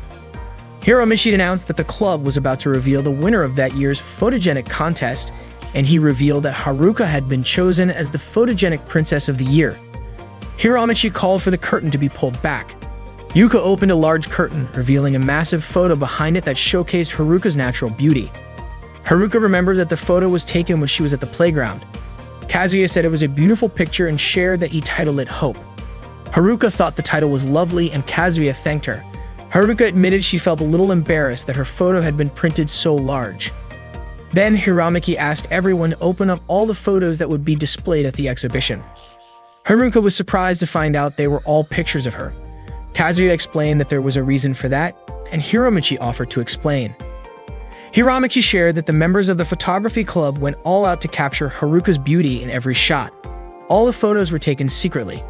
He understood if Haruka didn't want her pictures displayed and wanted to decline the title of most photogenic, since it might suggest that their skills and passions still weren't enough. But he hoped that maybe she could accept it as something from them. Hearing that, Haruka nodded. Hiromichi and the others thanked her sincerely. The Kuba High School Festival was a lively event. Some students set up a bunny cafe with cute girls dressed as waitresses in adorable bunny costumes. The photography club held a photogenic exhibition. There was a landscape photo exhibit from the photo club, and every class had its own food stand. The festival came to an end that day. After school, Kazuya and Haruka went to the playground together. As usual, Haruka was drawn to the bear-shaped hiding spot. She loved it because it felt like the bear was watching over them every day, which made her visit it often. Suddenly, Haruka pretended to be the bear and tried to scare Kazuya. He laughed and said that she hadn't changed at all and that she was always on his mind. To him, she looked different in that moment, more feminine, but deep down she was still the same Haruka he knew. Haruka admitted she had been trying really hard to be more feminine. As they talked, they felt the cool breeze of autumn around them. They played on the swings together, and Kazuya mentioned how summer had passed by so quickly, how so many things had happened, and how he had started talking to Haruka again. Haruka felt the same. She had started going out with Kazuya again and chatting with him like they used to. Kazuya confessed that when he was younger, he had always wanted to tell her that he loved her. He admitted that he had loved her ever since they were kids. Hearing that made Haruka so happy she teared up. She told him that she loved him too and had always loved him since they were little. She was deeply moved, feeling like a dream of hers had finally come true. They hugged each other tightly. Kazuya apologized for making her wait so long. Haruka acknowledged that he had left her alone and it had made her sad, but she didn't care about that anymore because now they were in love with each other. Kazuya admitted he had been foolish for not being consistent. Then he asked if he could kiss her just once and promised he would never leave her again. Haruka promised she wouldn't leave him either. And then the two of them shared a kiss. When they were kids, Kazuya once asked Haruka to come out of the bear tunnel, but she refused. She started crying, saying that Kazuya would never understand because he had lots of friends and he didn't know what it felt like to be left behind. In Haruka's mind, if Kazuya kept playing with her, he'd end up getting left behind too. So she asked him to just leave her alone. But Kazuya didn't want her to feel that way. He told her he would always be by her side, even if all his friends disappeared. Haruka was surprised and asked him why he cared so much. Kazuya said it wasn't strange at all. He liked her. Unfortunately, Haruka didn't quite catch what he said, so she asked him to say it again. That's when Kazuya shouted that he really liked her. A lot. Hearing that, Haruka finally came out of the tunnel and asked if he really meant it. Kazuya told her again that he seriously liked her. That made Haruka so happy. She said that meant they liked each other because she felt the same way. She liked Kazuya because he was cool and kind. Kazuya thanked her, feeling a bit shy. Then he told her that she should try being more feminine, like wearing skirts and growing her hair longer. He thought if she did that, she'd probably make more friends and feel happier, and maybe then she wouldn't get left behind again. Kazuya also told her she was cute. Haruka was over the moon. No one had ever called her that before. She asked if wearing a skirt would make her cuter, and if growing her hair long would help too. Kazuya was confident it would. Then Haruka asked if, by becoming cuter, Kazuya would want to marry her. She promised to try being more feminine. Haruka asked him to marry her if she became cuter, and Kazuya agreed. If she really did become cuter, then he'd marry her. That made Haruka really excited. She was confident she could become cuter. To Haruka, Kazuya was the first person who ever told her he liked her. He was the one who chose her over everyone else, and the one who tried to save her when she was all alone. To her, it might seem childish or even embarrassing looking back, but she believed that she and Kazuya had turned that memory into something more, a real growing love. And as long as they were together, they would keep creating new love again and again. That day during lunch break, Kazuya used his camera to take photos of students in the cafeteria. His focus was on Hikari, who was eating a burger alone. Kazuya took a photo of her and sat down across from her. Hikari asked if Kazuya was a stalker. Kazuya was surprised and asked why she would say that. Hikari explained that it was because Kazuya kept bothering her. According to Kazuya, Hikari was actually a perfect subject for a photo. He then asked if Hikari didn't know how to eat a burger properly. Hikari realized that her mouth was small, making it hard for her to eat the burger correctly. Kazuya showed her how, by pressing the burger down before taking a bite. Hikari said that method didn't suit her way of eating. Kazuya pointed out that there was sauce on Hikari's cheek, and she quickly wiped it off. Kazuya then ate the burger in one bite, savoring it with enjoyment. He relished the sensation of eating the burger his way. Meanwhile, in class, Miza, the teacher, was giving a lesson. Kazuya was distracted, focusing on the colors of Mrs. Body. Afterward, he noticed Hikari playing sports on the field. Once she finished, Kazuya met her near the lockers. Hikari seemed uninterested and didn't respond much to Kazuya's small talk. Kazuya then asked if he could take her picture. Hikari didn't refuse and mentioned that Kazuya liked to take pictures of people. Kazuya replied that Hikari liked to take pictures of everything except people. He began taking pictures of her from different angles, but Hikari's poses were stiff in front of the camera. She asked if Kazuya wouldn't rather photograph someone prettier or cuter than her. Kazuya explained that wasn't the point of photography. He said he just wanted to take a picture of Hikari smiling, but she didn't want to smile because she didn't like doing so, nor did she like being photographed. Hikari then left. Suddenly, Ita and Takashi appeared and said it seemed like Kazuya was in big trouble. Kazuya realized that he had never once seen Hikari smile. That afternoon, Kazuya once again helped Momoko, who had gotten lost again while trying to throw away her trash. Momoko thanked Kazuya for guiding her back to the trash bin. Kazuya asked if she had forgotten the way there again, and Momoko apologized for troubling him once more. He then asked if she knew how to get back. Momoko said she would pass by the field, but Kazuya thought that was too far. Momoko mentioned that someone in the photography club was taking pictures of the field, and she asked if Kazuya was in the same club as that person. Kazuya confirmed that he was in the photography club and agreed to accompany Momoko as she passed through the field. After seeing her off, Kazuya approached and took pictures of Hikari, who was taking photos of herself. He asked why she was taking her own picture, especially since she usually took pictures of everything but people. Hikari admitted it was because Kazuya had said something strange, which made her curious to see what her own expression would look like in a photo. Kazuya complimented her and asked if she would take pictures of others like she did before, but Hikari said she didn't like taking pictures of people. Kazuya asked why she kept saying that. Hikari explained that whenever she photographed people, they always smiled right away, and to her, those smiles seemed fake. She didn't know if their smiles were genuine, and she didn't like smiles like that, so she refused to smile. Hikari then walked away, but Kazuya shouted that he wouldn't keep it a secret and would prove it to her. Hikari knew that Kazuya would do whatever he wanted to do.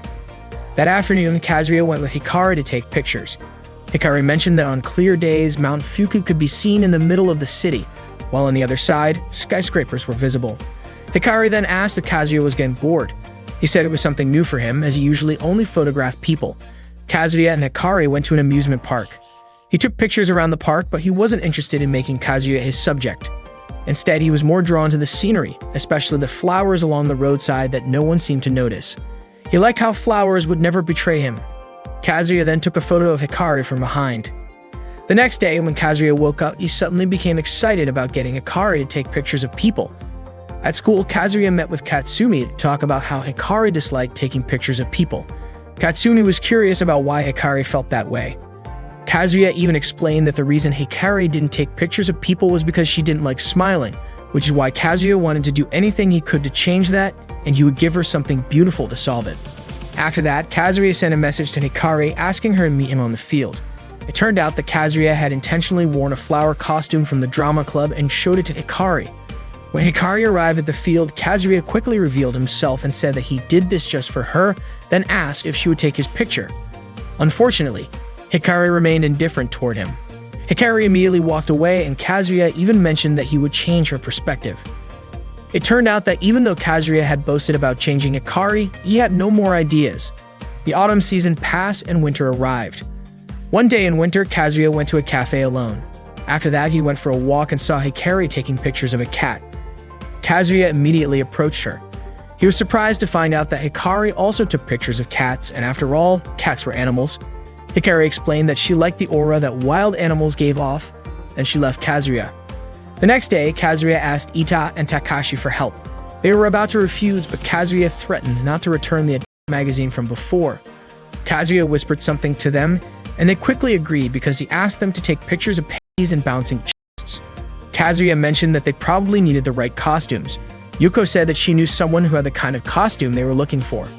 Kazuya then asked if Yuko could wear something that was a bit sexy. Katsumi, who had been listening to their conversation, suddenly opened the curtain and said that she knew someone who worked at an amusement park and would try it. Ida forbade the photography club from getting involved, but Kazuya asked them all to work together. At that moment, Hikari received a message from Kazuya telling her that he found a cute cat near an alley by the mall and invited her to take pictures of it. Hikari had a bad feeling about it. At that time, Yuko dressed Ita and Takashi to look like cats. Yuko told them they had to look like wild cats because if not, the cat operation would fail. Ita hid in the drainage while Takashi was on the roof, and they would both take pictures of Hikari. After that, Yuko set up smoke to lure the wild cat out. When they arrived at the alley near the mall, Hikari saw Kazuya dressed as a cat. As expected, she knew Kazuya was up to something strange again. When she was about to take a picture of him, suddenly, Takashi and Ita were surrounded by wild cats, and Yuko quickly took pictures of them. Kazuya immediately approached Hikari and acted like a cat.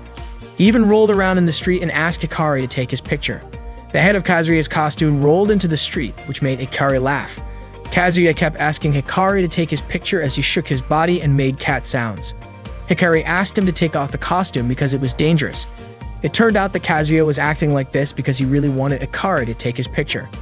Hikari said she would definitely laugh if she took a photo of him in that pose. Kazuya then removed the cat head costume and said that his mission had failed, but for Hikari, it was entertaining enough. The next day, Kazuya met Hikari at the bookstore. When he arrived, he apologized for being 30 minutes late. Hikari laughed when she saw Kazuya carrying the cat costume. Kazuya explained that he was late because he had no place to store the costume. They both went to Kuva Amusement Park. Kazuya asked if anyone would get jealous of him spending time with Hikari, to which Hikari replied that she came to the park only to respect Katsumi. Kazuya and Hikari went on an extreme ride that made them scream loudly. After that, they visited a haunted house attraction.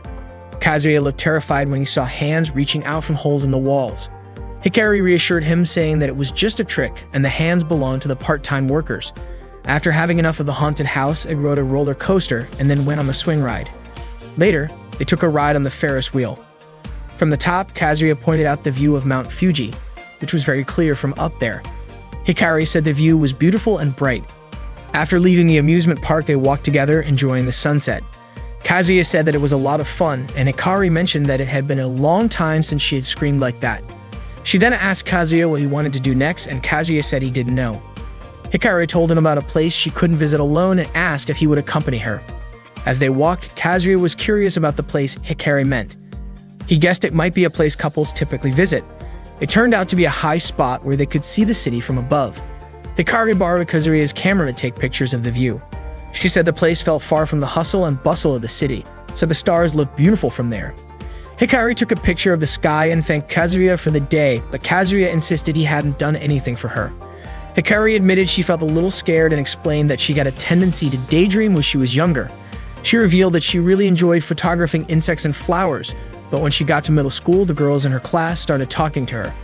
That was when Hikari became interested in chatting about fashion and music, though she never really cared about those things. She used to go out and play, acting stylish and smiling. But as time passed, she started understanding conversations more and more. She also felt happy to have many friends for the first time and tried to fit in with them.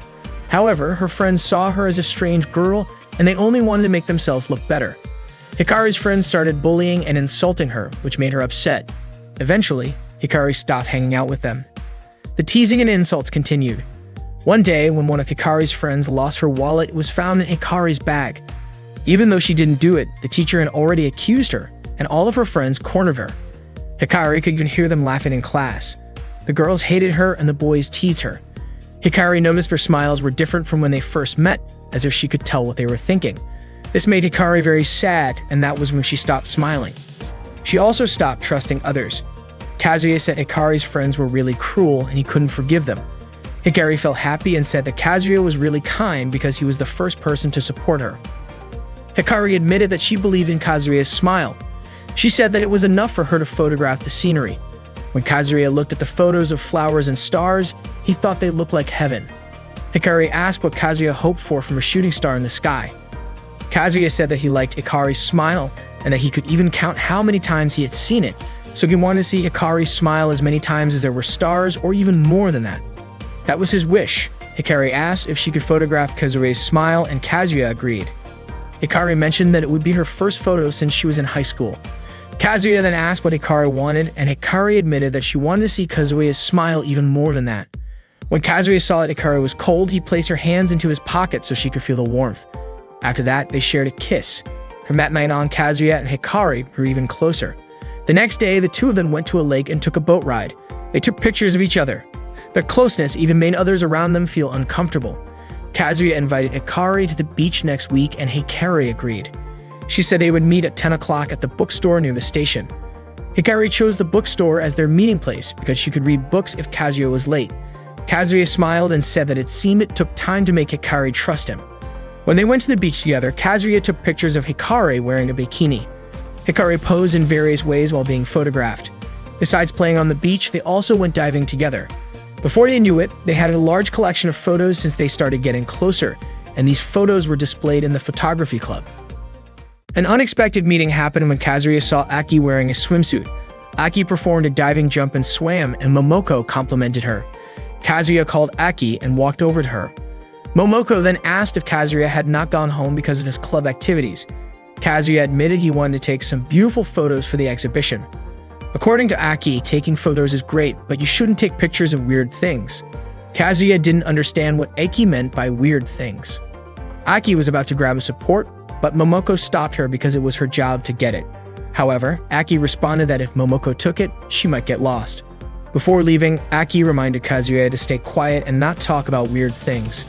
Kazuya then asked if Momoko was learning how to swim, and it turned out that Momoko wanted to be recognized as a government employee for elementary schools, and the requirement was to swim 50 meters.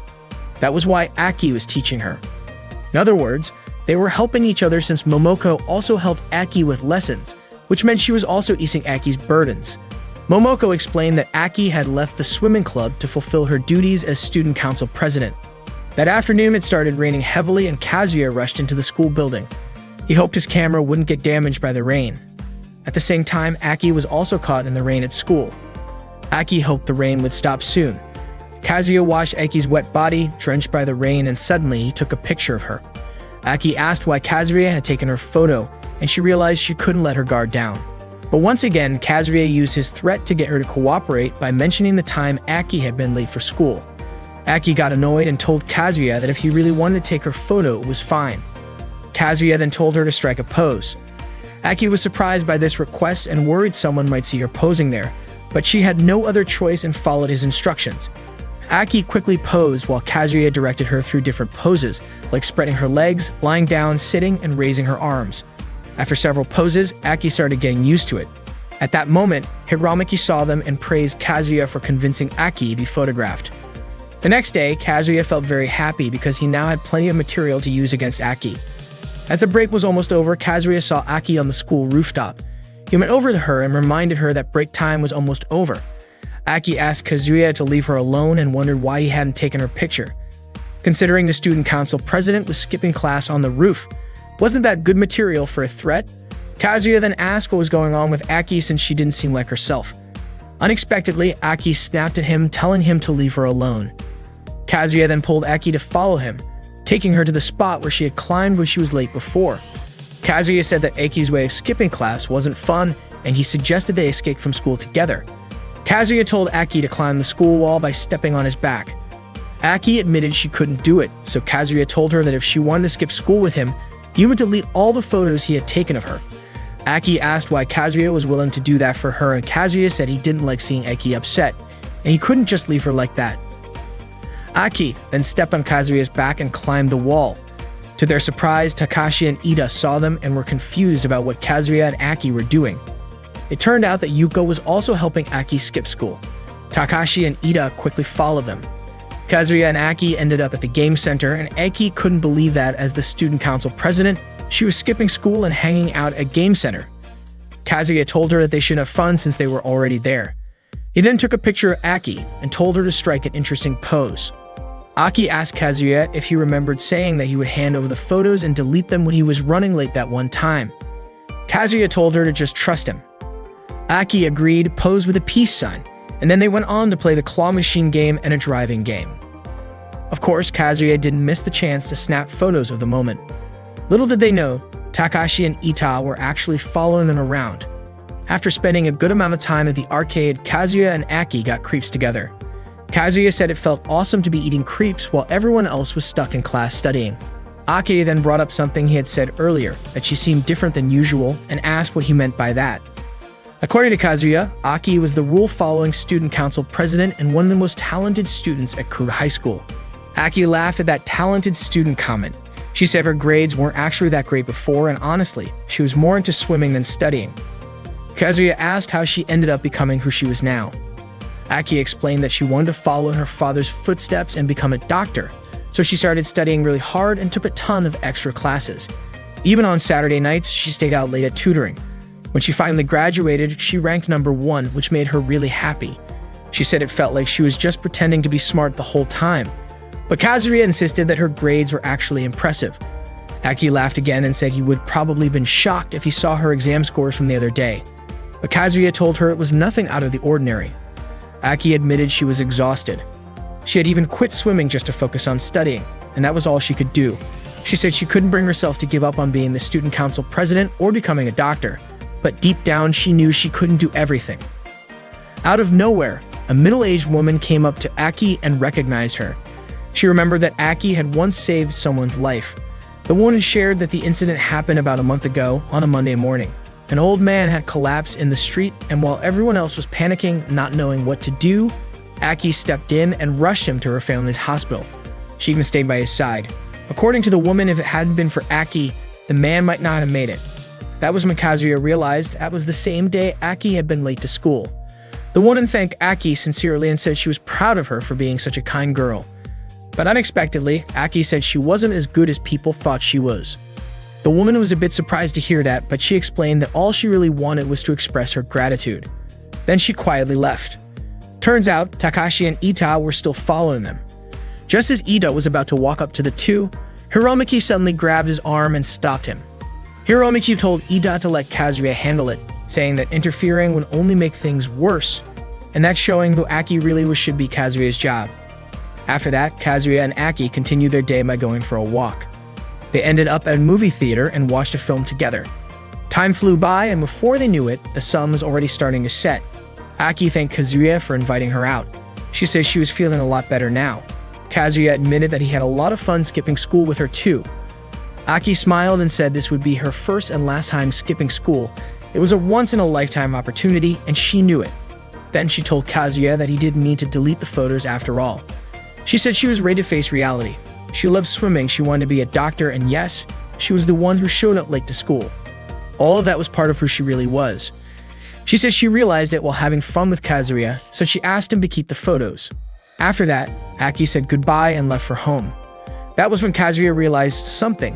Whatever had been standing between the two of them had completely disappeared. A few days after Kazuya asked Aki out on a date, he still couldn't believe he had actually done it. That day was the first time he ever saw Aki in casual clothes. The two of them went to an aquarium, where they spent time looking at all kinds of fish. Aki said she felt really happy watching them swim around. Kazuya told her there was something he really wanted to take a photo of Aki swimming. He thought that if she were still in the swim club, maybe he'd have lots of photos of her in the water. Aki, a little flustered, said she didn't mind if Kazuya wanted to take pictures of her. Hearing that, Kazuya immediately asked when he could take her photo. But before Aki could answer, the dolphin show was about to start. They quickly headed over to the dolphin performance area. While they waited, Aki shared something personal. She said she had once been saved by a dolphin. She didn't mean from drowning though. What she meant was that when she was going through a rough time emotionally, her dad used to take her to see dolphin shows to cheer her up. It always worked. Watching dolphins helped lift her spirits, and that's actually what inspired her to start swimming, because she wanted to be like them. Kazuya asked her why back then she didn't just tell the truth, that she was late because she helped someone. That way she wouldn't have had to sneak into school like she did. He didn't understand why she kept it to herself. After the dolphin show, they went to a spot where they could watch the sunset. Kazuya admitted that at first he thought Aki was kind of stubborn, but the more he got to know her, the more he realized he was wrong. Aki says she was glad he had asked her to skip school that day. She said she didn't mind if Kazuya knew everything about her, because she finally understood something about herself. She realized that while she had all these different sides that were good and strong, she had been holding herself back. That was why she never felt complete. But now she was ready to face that, and she was really grateful to Kazuya for always encouraging her. Kazuya told her that he loved her deeply. Aki smiled and said that from that moment on, she was going to chase her dream, her childhood dream of becoming a doctor. She promised she would work hard to get into med school. Then she asked Kazuya if he would keep cheering her on even if she wasn't perfect yet. He said yes without hesitation. Aki thanked him, saying she knew he would say that. Then Aki asked Kazuya to hold her. When she was a kid, it was the dolphins that gave her strength, but now she wasn't a kid anymore. Kazuya gently wrapped his arms around her and told her again how much he loved her. Aki thanked him, telling him that she loved him too. Kazuya promised to stay by her side until they graduated. Aki asked him to take her out again like that day, and to his surprise, she quietly asked him to kiss her, gently. Kazuya told her to close her eyes, and when she did, they shared a kiss. At that moment, Kazuya felt completely sure that Aki's dreams would come true. The next day at school, Aki sent a message to Kazuya. She asked him to come to the pool if he was free. Kazuya quickly made his way there and saw Aki practicing her diving. It was the perfect moment for him to take some photos, so he grabbed his camera and captured a few shots of her midair. Her dive was so clean that it barely made a splash. Afterward, Aki told him that she had rejoined the swim club. Kazuya said there was no way he would miss a chance to photograph her. Her teammates in the club were thrilled to have her back. Meanwhile, Takashi and Ita were sneaking around trying to take pictures of the swim club members during their practice. Unfortunately, they weren't being careful and accidentally disturbed a swarm of bees. The bees started chasing them, and in a panic, they ended up jumping into the pool to escape. Later, Kazuya titled one of Aki's smiling photos "The Smile of the Future." Time passed, and eventually, Aki was chosen to deliver the farewell speech at their graduation ceremony. Her hard work paid off, thanks in part to Kazuya's constant support. He never stopped encouraging her, and she was deeply grateful. In her speech, Aki said that every time she thought about her most cherished memories, her heart would start to race. And that day, she finally graduated from Kuba High School. To Aki, only Kazuya had truly seen who she really was. He was the one who made her smile, and she loved him deeply.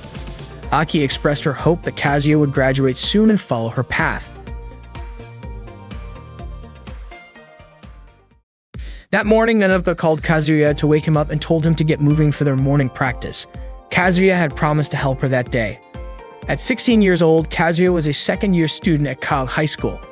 His dad had given him a camera, and after that, he joined the photography club. Before that, his days felt dull and repetitive, but everything started to change from then on. Somehow, Kazuya ended up getting roped into helping his childhood friend Nanoka with her morning training. That morning, he went straight to meet her since she had asked him the day before to join her practice. When they met the shoe lockers the day before, Nanoka had asked if he had been working hard on his photography. Kazuya said he had spent the whole day walking around the school taking pictures, but unfortunately, almost no one wanted to be his model. He told her that whenever he asked someone to pose like those in Graver magazines, they immediately turned him down.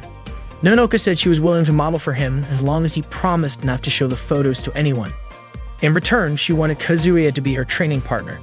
She wanted to learn how to throw diving pitches like the pitchers from top-tier softball league schools. To kick things off, Kazuya and Nanoka did 100 squat jumps together. After that, she wanted to work on her throwing. She asked Kazuya to crouch down with his heels raised, kind of like staying in a squat position. Turned out, Nanoka had been training him to be her catcher.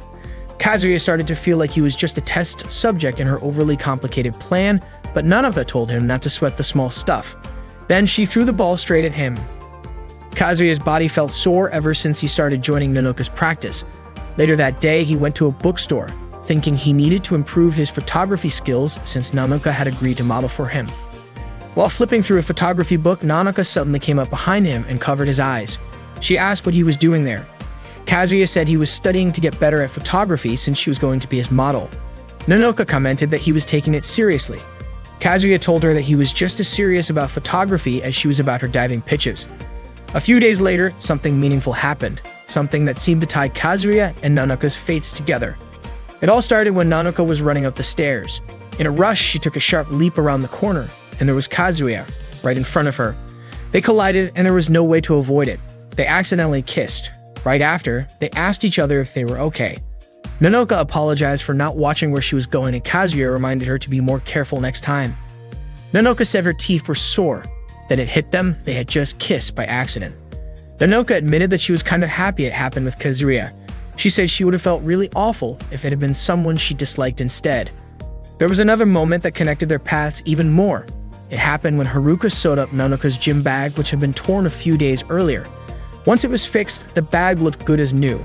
Nanoka was super thankful to Haruka. Then, out of nowhere, she commented on how good Haruka was at sewing and how feminine she was. She asked Kazuya what he thought about that. Kazuya had no idea why Nanoka was bringing this up. She admitted that she couldn't sew at all. Kazuya said he never said anything about that, but according to Nanoka, the way he looked at her said it all. After that, she said goodbye to Haruka and headed off to class. Before leaving, she told Kazuya not to compare her to Haruka. Kazuya was left totally confused by what she meant. Nanoka couldn't stop thinking about the kiss she shared with Kazuya. Still caught up in those feelings, she asked him to meet her on the school rooftop. That afternoon, she waited there until Kazuya showed up, asking what she wanted to talk about. To his surprise, Nanoka challenged him to a love duel and insisted they do it fairly. Kazuya thought the challenge made no sense at all. Nanoka, however, knew Kazuya's ideal type was someone like Haruka, and he was confused about why she suddenly brought that up. She admitted she had been paying attention to him since middle school, so she figured it out over time.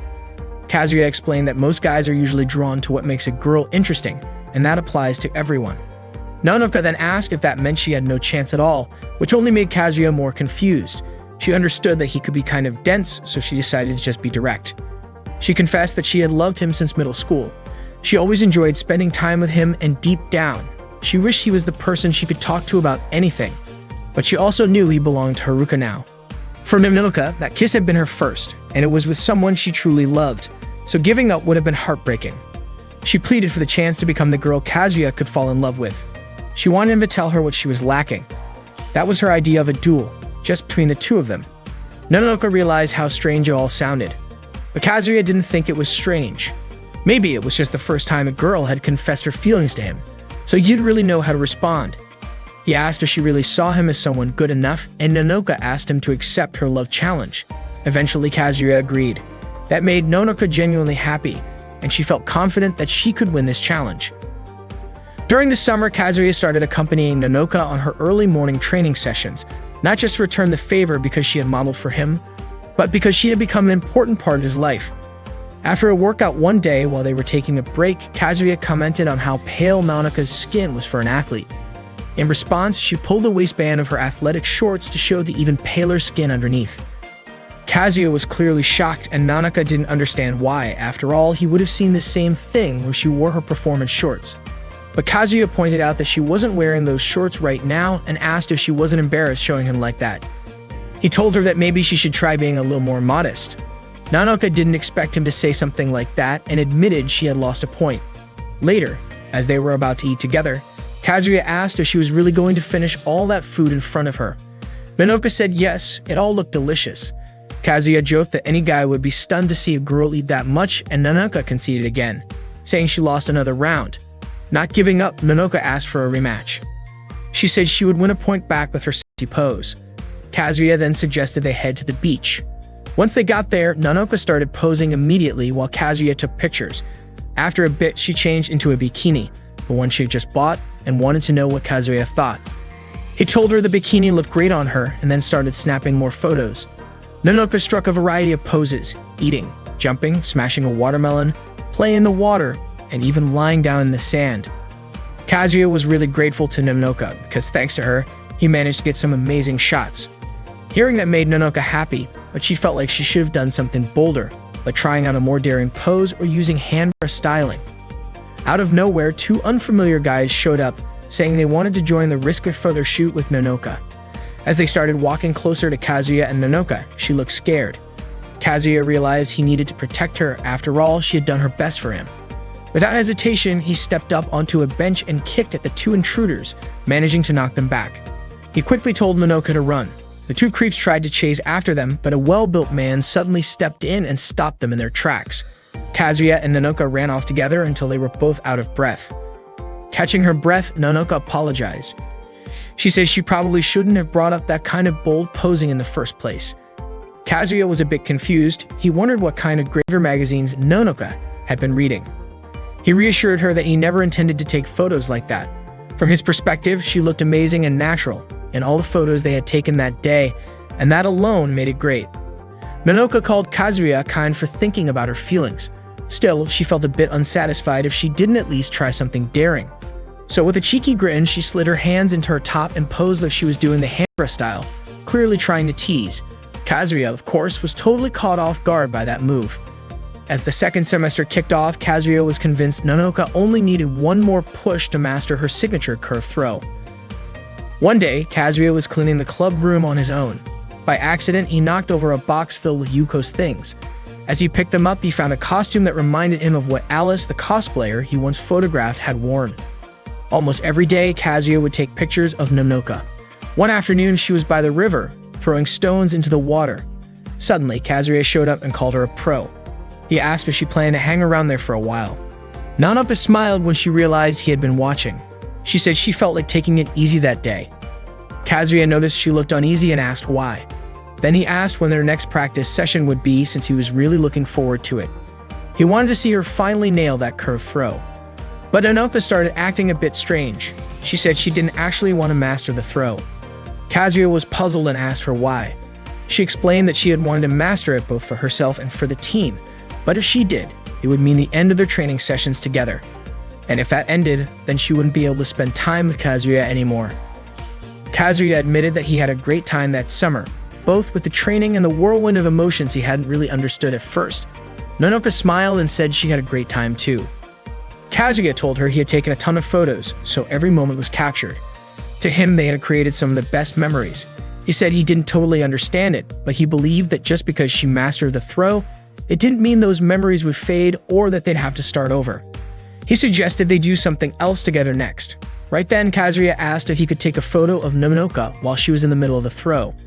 He mentioned that he had always been the catcher, so he never got the chance to photograph her during the actual motion. He asked her to give it everything she had and really go for it with her signature throw. Nonoka followed his directions and Kazuya snapped the perfect shot. During the next practice session, Nonoka finally pulled off the curve throw. She was thrilled and thanked Kazuya from the bottom of her heart. That session turned out to be the last time they trained for that throw together. Summer had slowly turned into fall. Kazuya asked Nonoka to meet him on the rooftop. He wanted to know if she was ready for the outcome of their love challenge. Nonoka admitted she had been really nervous at the time. Kazuya told her that he had lost because her charm completely won him over. To him, Nonoka was always cheerful and full of energy, always thinking about him. He was surprised he never realized there was such a beautiful girl right beside him all along. He also confessed how deeply he loved her. Hearing that left Nonoka stunned. She even wondered if she was dreaming. She started to cry, overwhelmed by emotion. Ever since they first met in middle school and began talking, Nonoka hadn't stopped thinking about him. She'd always been quietly watching him from afar. Kazuya told her that she was such a beautiful girl that he didn't feel like he deserved her, especially since he had always struggled when it came to love. But it was Nonoka's honesty and sincerity that slowly opened his heart and made him fall for her more deeply than anyone else. Nonoka, moved to tears, embraced Kazuya. In that moment, she felt like she could see herself reflected in his eyes.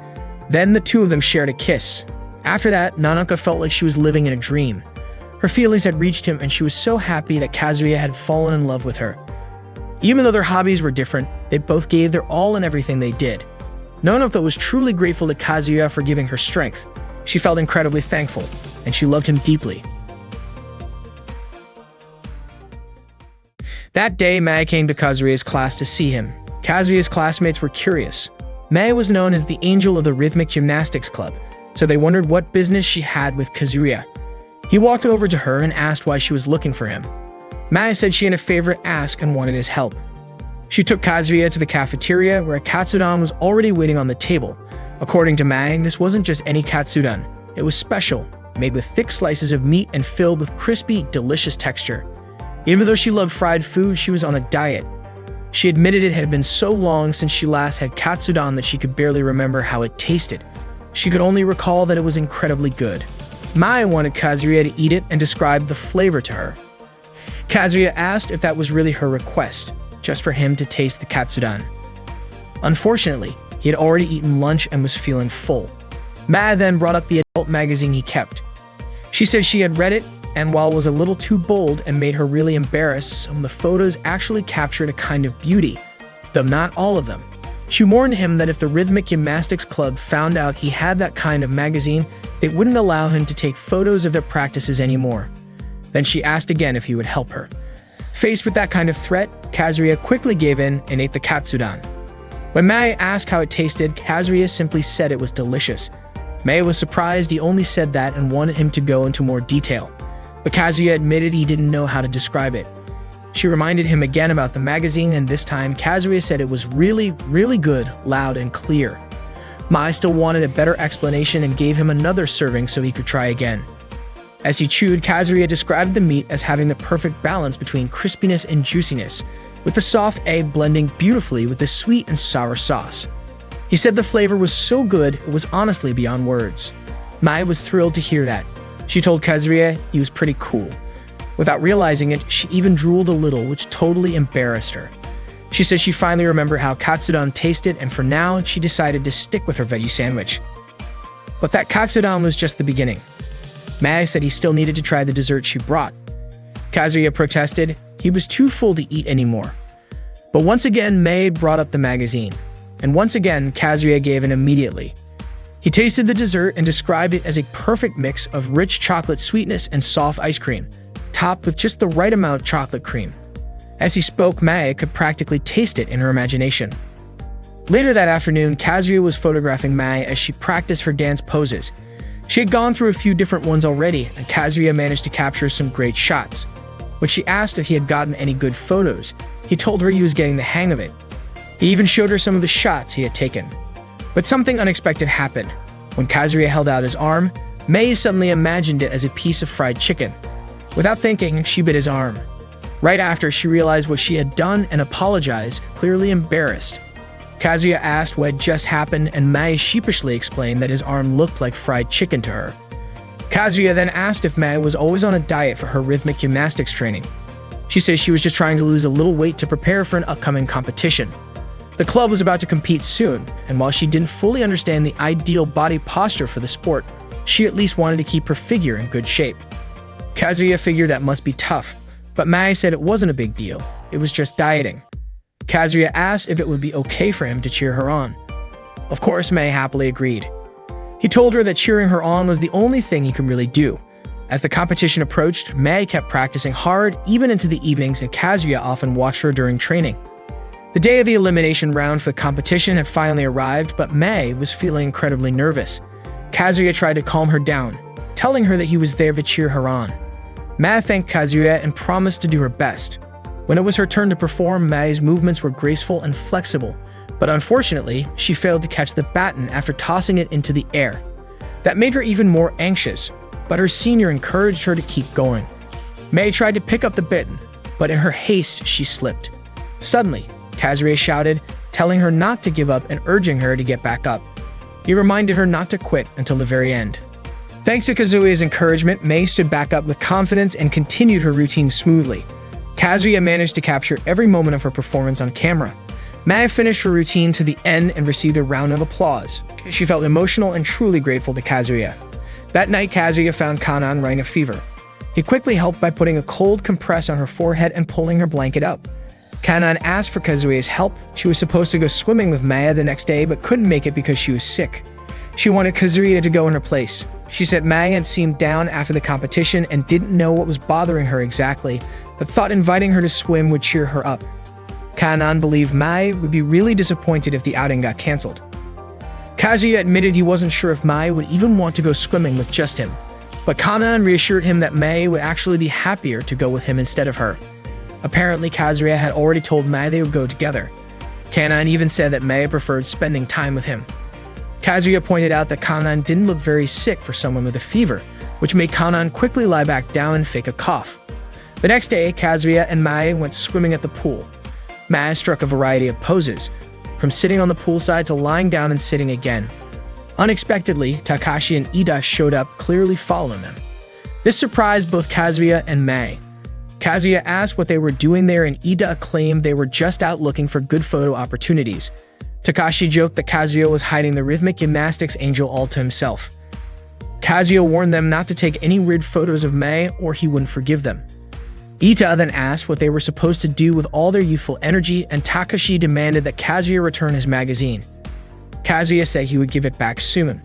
Suddenly, they heard a girl asking them to fetch a ball. She was stunning and dressed in a way that got Takashi and Ida immediately excited to take pictures of her. However, it turned out she had a boyfriend, and the two of them had to apologize for their behavior. As the sun began to set, Mai and Kazuya got ready to head home. Mai said she had a really fun day. She admitted she didn't make it through the fall competition and had to come to terms with that. For her, being stuck in sadness over failure would only keep her from seeing true beauty. Later on, Mai and Kazuya went on another date. Their hobbies were different, but they both searched for the same kind of beauty. Every time Kazuya saw how hard Mai worked, it made him want to take even better pictures. He kept photographing her every day. One day, they had lunch together in the school cafeteria. Kazuya thought Mai needed a little break, so he invited her out. They went to play darts and visited a scenic lookout spot. Kazuya continued to capture every moment they shared. The next day, Mai returned to Takashi's adult magazine and slipped it under Kazuya's desk when no one else was around. Kazuya quickly grabbed it to make sure none of his classmates saw it first. As he opened the envelope, a small note fell out. It was written by Mai. In it, she told him that even though he could be a bit of a perv, she still loved him. Kazuya's heart skipped a beat as he read it. Then to his shock, Yuko appeared behind him and asked if that was a love letter. Kazuya, flustered, asked her not to tell Ita and Takashi about it. One day, Kazuya ran into Mai near his house. Apparently, she was waiting for Kanan because she wanted to return Kanan's pretty rabby DVD. Kazuya invited Mai to come inside his house. He mentioned that his mom wasn't home at the time, so he felt it wouldn't be right for the two of them to be alone in his room. That's why he suggested they go downstairs. But Mai decided to stay in his room. She commented on how big Kazuya's bed was and joked that it could probably fit two people. Embarrassed by what she had just said, she quickly clarified that she didn't mean it that way. Kazuya invited her to sit while he went to make some tea. Mai chose to sit on the floor and asked him where he kept his adult magazines since, according to her, most guys usually hide them under the bed. She immediately leaned over to check under the bed, even though Kazuya told her not to because it was dusty and dirty. That only made Mai more curious, convinced there was something he didn't want her to see. As Kazuya walked toward her, he accidentally stepped on a toy car, causing both of them to fall onto the bed. Their faces ended up really close, and Mai admitted it made her nervous. Suddenly, Kanan opened the bedroom door and walked in just as Mai and Kazuya were fixing the sheets. A few days later, Mai came to Kazuya's classroom to let him know that she had been selected as a backup member of the team. They started spending more time together. One afternoon, they walked home while watching the sunset. Mai said it reminded her of the first time she met Kazuya. He remembered it too, so much had happened since then. Watching Mai practice, trying out different foods, and hearing her describe in detail how each one tasted, which at one point even made his stomach a bit rounder. Mai said those memories were really special. Kazuya admitted that she had inspired him. He asked if she remembered how hard she worked during practice. That was when he realized there was something amazing inside her. Kazuya told himself he needed to try harder and take even better photos. Mai told him that he also gave her strength, especially when he encouraged her not to give up during the qualifiers. That support meant a lot to her. She said that because of Kazuya, she knew she wasn't alone. Her heart was racing when Kazuya asked her to keep going and not give up. Mai said she sometimes wished she wasn't so short and flat-chested. Kazuya replied that back then, she was already more amazing than she realized.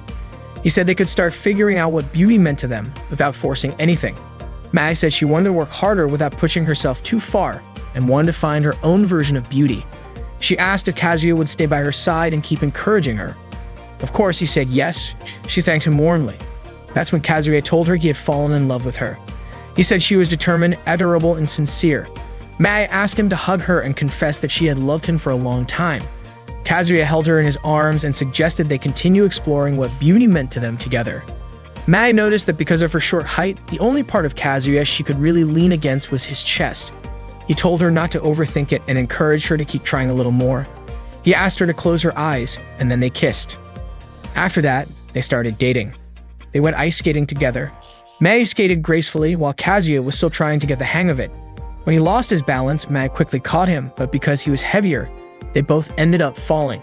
Every time they saw each other, they exchanged happy smiles. Mai wanted to stay by Kazuya's side no matter where they were. That day was Christmas. Kazuya took a picture of her next to the Christmas tree. Every time she looked at him, her heart would race, because she loved him that much. The photo of Mai displayed at the exhibit was titled "One Day of Understanding Beauty." On that day, all the girls were at the swimming pool, laughing and enjoying each other's company. They were completely unaware that there was a camera secretly capturing their every move from behind the fence. Takashi and Ida saw Kazuya passing by and told him that all the girls were swimming in the pool. They also mentioned that it was the perfect opportunity to see Rina, the school's dream girl, in her swimsuit. Kazuya seemed uninterested in that idea. Tomoe and Ida joked that they would get a picture of Rina's chest, and Kazuya was surprised to hear that they were so persistent. Takashi then explained that they had prepared a special move using their skills. Ida urged Kazuya to see the result of all their hard training. They set up a special shot. Ida jumped onto Takashi's shoulders and stood on them. This move was called the super high-angle camera combination, allowing them to take a shot from above the fence to capture a picture of Rina's chest. Unfortunately, Takashi wasn't sure how to move closer to the fence because he couldn't seem to move his legs. Kazuya said it looked like their method wouldn't work. Rina was known as the dream girl of the school. She was not only beautiful, but also kind-hearted with an amazing figure. The club she belonged to was the Cooking Research Club, and she was incredibly skilled at making various kinds of dishes. That day, Kazuya was printing flyers to advertise the cooking club. Earlier at school, and Kazuya smelled the delicious aroma of cooking wafting from the cooking room, he opened the door to greet Rina. She had prepared a hamburger for him as she was testing a new recipe for the upcoming cultural festival. Rina was the only member of the cooking club and was thrilled that Kazuya visited her club room. She hoped her club could gain more members. Kazuya tried the hamburger and praised how delicious it was. Hearing this, Rina was overjoyed. Kazuya was confident that Rina's cooking would attract attention at the school festival, and she might even gain new members. However, Rina explained that if she didn't get at least 4 more members before the festival, the cooking club would be disbanded. Kazuya was shocked, especially since the festival was only a month away. Rina had made a poster to recruit new members, but it didn't seem to be very effective. After seeing the poster, Kazuya suggested they needed something eye-catching to succeed. He recommended using a photo of Rina's cooking for the poster. He believed that with a picture of Rina's food, the poster could serve as a great advertisement. Although Kazuya wasn't sure how to take good food photos at that moment, he promised to learn and help her out. Rina, in turn, would come up with a new dish for the festival and ask Kazuya to take pictures of it once she finished cooking. This is how things went before Kazuya took on the task of making the poster, though his skills only improved slowly over time. One day, while at school, Takashi and Ida suddenly ran over to Kazuya and asked for his help. A group of girls seemed angry and thought that Kazuya had sneaked into their club room to take pictures, since he was holding a camera at the time. Rina was among the girls, and one of them immediately shoved Kazuya, knocking him down. The girls surrounded Kazuya, who lay helplessly on the ground. But when Kazuya looked up at them, they screamed and began to beat him up. After school, Kazuya went to the cooking club room to explain the misunderstanding to Rina. When he opened the door, he saw Rina trying to bend a spoon using some sort of magic spell. Seizing the opportunity, Kazuya quickly snapped a photo of her. Rina noticed Kazuya's presence and asked him not to take pictures of her while she was doing that. Kazuya asked if Rina was into magic, and she revealed that she was just bored because there were no members in her club. She also mentioned that she knew the earlier situation was a misunderstanding and had already cleared things up with her friends. Rina explained to her friends that Kazuya wasn't the type of person who would do something like that. Kazuya then asked how he could repay Rina for her kindness. Rina smiled and said that she only needed a small favor. She asked Kazuya to help her find a 4-leaf clover to use as decoration for her dish. On that afternoon, they went to the schoolyard to search for a 4-leaf clover. Kazuya didn't expect that finding a four-leaf clover would be as difficult as it turned out to be. Rina mentioned that maybe other students had already picked the four-leaf clovers because it was said that they could grant any wish. While looking for a four-leaf clover, Kazuya accidentally caught a glimpse of Rina's back. He quickly pushed any inappropriate thoughts out of his mind. Not long after, Kazuya found a four-leaf clover, but at the same time, Rina also noticed it. Their heads bumped together as they both reached for the clover at the same time. Rina winced in pain, rubbing her head while wishing the pain would go away. However, it didn't seem to help at all. Kazuya told her that it wouldn't work if she did it on her own. Rina then asked Kazuya to do it for her. Kazuya immediately rubbed her head and wished the pain would go away. Sure enough, after a short time, the pain disappeared.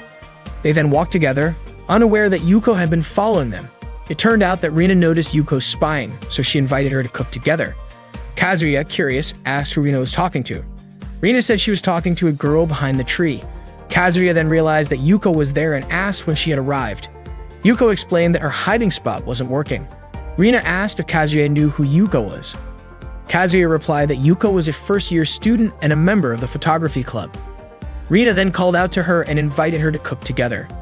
Yuko requested that Rina leave her alone, but Rina asked if being alone wasn't boring. Yuko didn't expect that the school's dream girl would be able to spot her disappearing skills. Rina and Yuko ended up cooking together, working on making a cake. Rina asked Yuko to mix the batter and help decorate the cake. They named the cake the Lucky Cake. Afterward, it was Kazuya's turn to take pictures of the cake. He took several shots from different angles to get the best results. Later, at home, Kazuya kept practicing how to take good food photos. That night, Kanan called her older brother to tell him that dinner was ready. She entered his room and saw Kazuya busy taking photos of the prepared food. Kanan asked if Kazuya had intentionally bought takeout. Kazuya explained that he was trying to figure out how to make food look delicious in photos. The next day, Rina continued experimenting with different hamburger recipes. Autumn arrived and Kazuya imagined taking a photo of Rina watering a sunflower. Before long, Rina approached him. Kazuya asked how her latest recipe experiment was going, but Rina said it wasn't going well, so she went outside to change the atmosphere. Rina then encouraged Kazuya to keep going. Kazuya invited Rina to go to the amusement park that weekend to lift her spirits. On the day of the outing, Kazuya was waiting for Rina at the meeting spot. Before long, a little girl covered Kazuya's eyes from behind. Kazuya noticed that the hands were too small to be Rina's. The girl turned out to be Irina, Rina's younger sister. Rina apologized because Irina insisted on coming along after she overheard Rina talking about going to the amusement park. Kazuya didn't mind at all and understood, since he also had a younger sister. It felt like having a new little sister, and it was actually quite fun. When they arrived at the amusement park, they rode various attractions like the teacup ride, haunted house, Ferris wheel, and many others. On that afternoon, they relaxed together while eating their lunch, which included a lunchbox shaped like a rabbit girl. Irina really loved it. When Rina was about to feed Kazuya, suddenly Irina also wanted to feed him. Kazuya said that Rina would make an amazing wife. Irina pointed out that both Kazuya and Rina's faces were red, like newlyweds. After lunch, Irina immediately fell asleep in Kazuya's lap. Rina commented that it seemed like Irina really liked Kazuya. Kazuya praised the lunch Rina made, saying it was really delicious. Rina felt happy that Kazuya liked her cooking. Without realizing it, she called Kazuya darling. Kazuya also liked how the food was presented and hearing that Rina got an idea for her next dish. Rina explained that when she started the cooking club, she had to work hard to recruit new members, and it would be great if the students' recipes were passed down from generation to generation.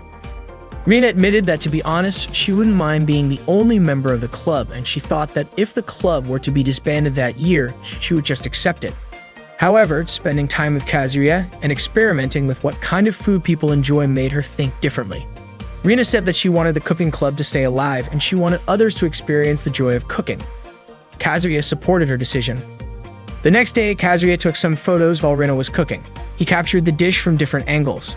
Not long after, the student council announced that it was the last day to submit cultural festival posters.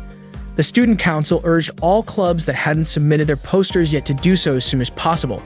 Rina finished cooking and named her dish Sunflower Burger. Kazuya mentioned that the burger looked cute and very delicious. It turned out that Kazuya's photo had inspired her to create the dish.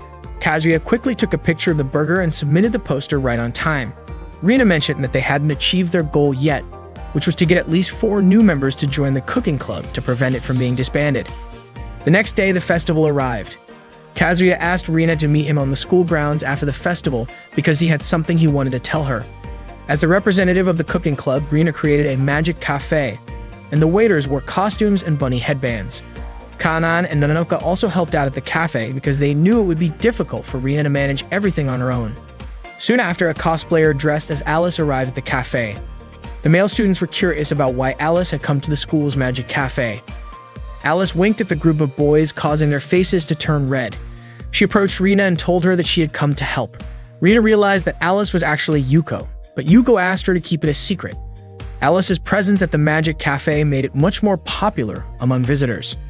After the school festival ended, Rina hurriedly ran to meet Kazuya on the school grounds, excitedly calling his name. She told him that 5 first-year girls had come to ask if they could join the cooking club. Kazuya was surprised to hear this. Rina explained that the girls asked if the sunflower burger was something they could learn how to make. Kazuya admitted he was happy because, in the end, the cooking club wouldn't be disbanded. Rina felt happy because she could pass down the recipe for the sunflower burger. She was deeply touched that all of this success was thanks to Kazuya, but Kazuya insisted that it was all because of Rina's hard work, and he had just helped her along the way. Rina, however, believed that none of this would have happened without Kazuya. At that moment, Rina confessed her love for Kazuya. Kazuya was taken by surprise at Rina's sudden confession, and he told her that he also loved her. He had called Rina to meet him just to say that. Kazuya had a plan to tell her first, but Rina beat him to it. Rina apologized, and Kazuya reassured her that it was okay because that was part of what made him like her. They embraced each other, and Rina suggested they start calling each other like newlyweds. Rina called Kazuya by a sweet nickname, while Kazuya called her by her real name. After that, they shared a passionate kiss. A few days later, Rina taught the new members of her club how to make green apple pie, while Kazuya, as usual, came to take photos of her. Tomoe prefers to be alone during school breaks. She simply remains unnoticed by others until the bell rings. She feels it's better to be by herself than to disturb anyone else. Kazuya met Tomoe near the river when the sky was dark and cloudy. At that moment, Tomoe was making different faces on the surface of the water. Kazuya asked what she was doing, and Tomoe asked if he had seen what she had just done. Kazuya said he had seen her making all kinds of faces. Tomoe mentioned that she thought it would be more fun if she made different facial expressions. Kazuya asked if Tomoe didn't like the way she looked at that moment. Tomoe admitted that she hated her face because it looked too plain and gloomy. Shortly after, the rain started falling heavily. Kazuya quickly opened his umbrella, but Tomoe didn't have one.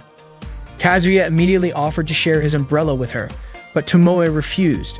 Not giving up, Kazuya insisted, not wanting Tomoe to catch a cold later. Tomoe finally agreed, and they shared the umbrella together. The rain got heavier, and they took shelter in shop's entrance. Tomoe said she felt like everyone was watching them and she didn't like standing out. Kazuya agreed, but Tomoe added that she thought Katsumi had become friendlier and closer with Haruka. Kazuya admitted it, but it didn't mean that he could just talk easily with her. Kazuya confessed that he might have more in common with her than he initially thought. The next day after school, one of Kazuya's friends asked if he was going home immediately, but it turned out there was a photo shoot because he wanted to do something before the cultural festival. Before Kazuya left, Tomoe suddenly approached him to thank him. As a token of her appreciation, Tomoe made a sponge cake for Kazuya. Kazuya thanked her and immediately ate it. Tomoe hoped that he liked her homemade cake. Kazuya mentioned that the cake was really delicious, and hearing this made Tomoe happy. Seeing Tomoe's expression, Kazuya asked for permission to take her photo, but Tomoe refused because she felt it wasn't appropriate, and in her opinion, Kazuya should be taking photos of someone like Haruka. After that, Tomoe started to leave, saying that if Kazuya couldn't finish the cake, he could throw it away. Kazuya shouted that Tomoe didn't look plain at all. In fact, she looked beautiful. After that day, Kazuya started taking pictures of Tomoe whenever he saw her, like when she was watching Haruka play tennis, when she was exercising, when she was swimming, when she spaced out and realized Kazuya was photographing her, when she was reading a book alone, and even when she was sitting by the fountain. One day, Kazuya found a love letter from Tomoe. He didn't expect to receive such a letter. Tomoe asked him to meet her on the school roof immediately. Tomoe thanked Kazuya for agreeing to meet her, and Kazuya asked what she wanted to tell him. Tomoe admitted that she had never felt like this before, so she needed to tell Kazuya. Kazuya was surprised that this was actually happening. What Tomoe wanted to say was that she was going to transfer to another school after the cultural festival. She explained that she had been moving from school to school since she was little because of her father's job. Tomoe never wanted to stand out, so she never spoke to anyone, and no one ever noticed when she wasn't at school. Kazuya asked why she was telling him this. Tomoe apologized and asked Kazuya to leave her alone because she felt like she was just a nuisance if he kept being with her. Kazuya then asked if Tomoe would mind him staying with her until she transferred. Even though Tomoe was about to leave, Kazuya wanted to make memories with her. Tomoe made a request and asked Kazuya to be her friend. Kazuya replied, asking if they weren't already friends. Hearing that, Tomoe felt happy and Kazuya immediately took a photo of her to create their first memory together, just like he usually did. According to Kazuya, if Tomoe had photos, she could remember her school days whenever she wanted. Tomoe thanked him and Kazuya told her to smile, capturing Tomoe's first smile in a photo. After that, wherever they went, Kazuya continued taking pictures of Tomoe while she was eating in the cafeteria, sitting by the pool, eating on the stairs, in the library, and even in front of the shoe lockers. To their surprise, Hiramaki spotted them from above the shoe lockers. Kazuya also invited Tomoe to walk around the school and visit different clubs, taking some more pictures along the way. At that moment, Kazuya was showing Tomoe Haruka, who was playing tennis. Haruka asked what Kazuya and Tomoe were doing, and Kazuya explained that they were capturing everyday school life, with Tomoe agreeing to be the model for his project. Haruka then offered to lend them her tennis uniform and invited them to play tennis together. After changing clothes, Tomoe felt a little embarrassed. Tomoe played tennis with Haruka, while Kazuya took photos of various poses, even capturing moments when Haruka was teaching Tomoe how to play. Later, Tomoe visited the cooking club, where she and Rina cooked together in the club room, and of course, Kazuya didn't miss the chance to take pictures of them. Afterward, Tomoe joined the photography club to capture pictures of flowers in the schoolyard. She also tried playing softball with the softball club members, learning how to catch, throw, and even hit the ball. Unfortunately, Tomoe held the bat the wrong way because she had never played softball before. Tomoe also did a photo shoot on the roof with Hikari.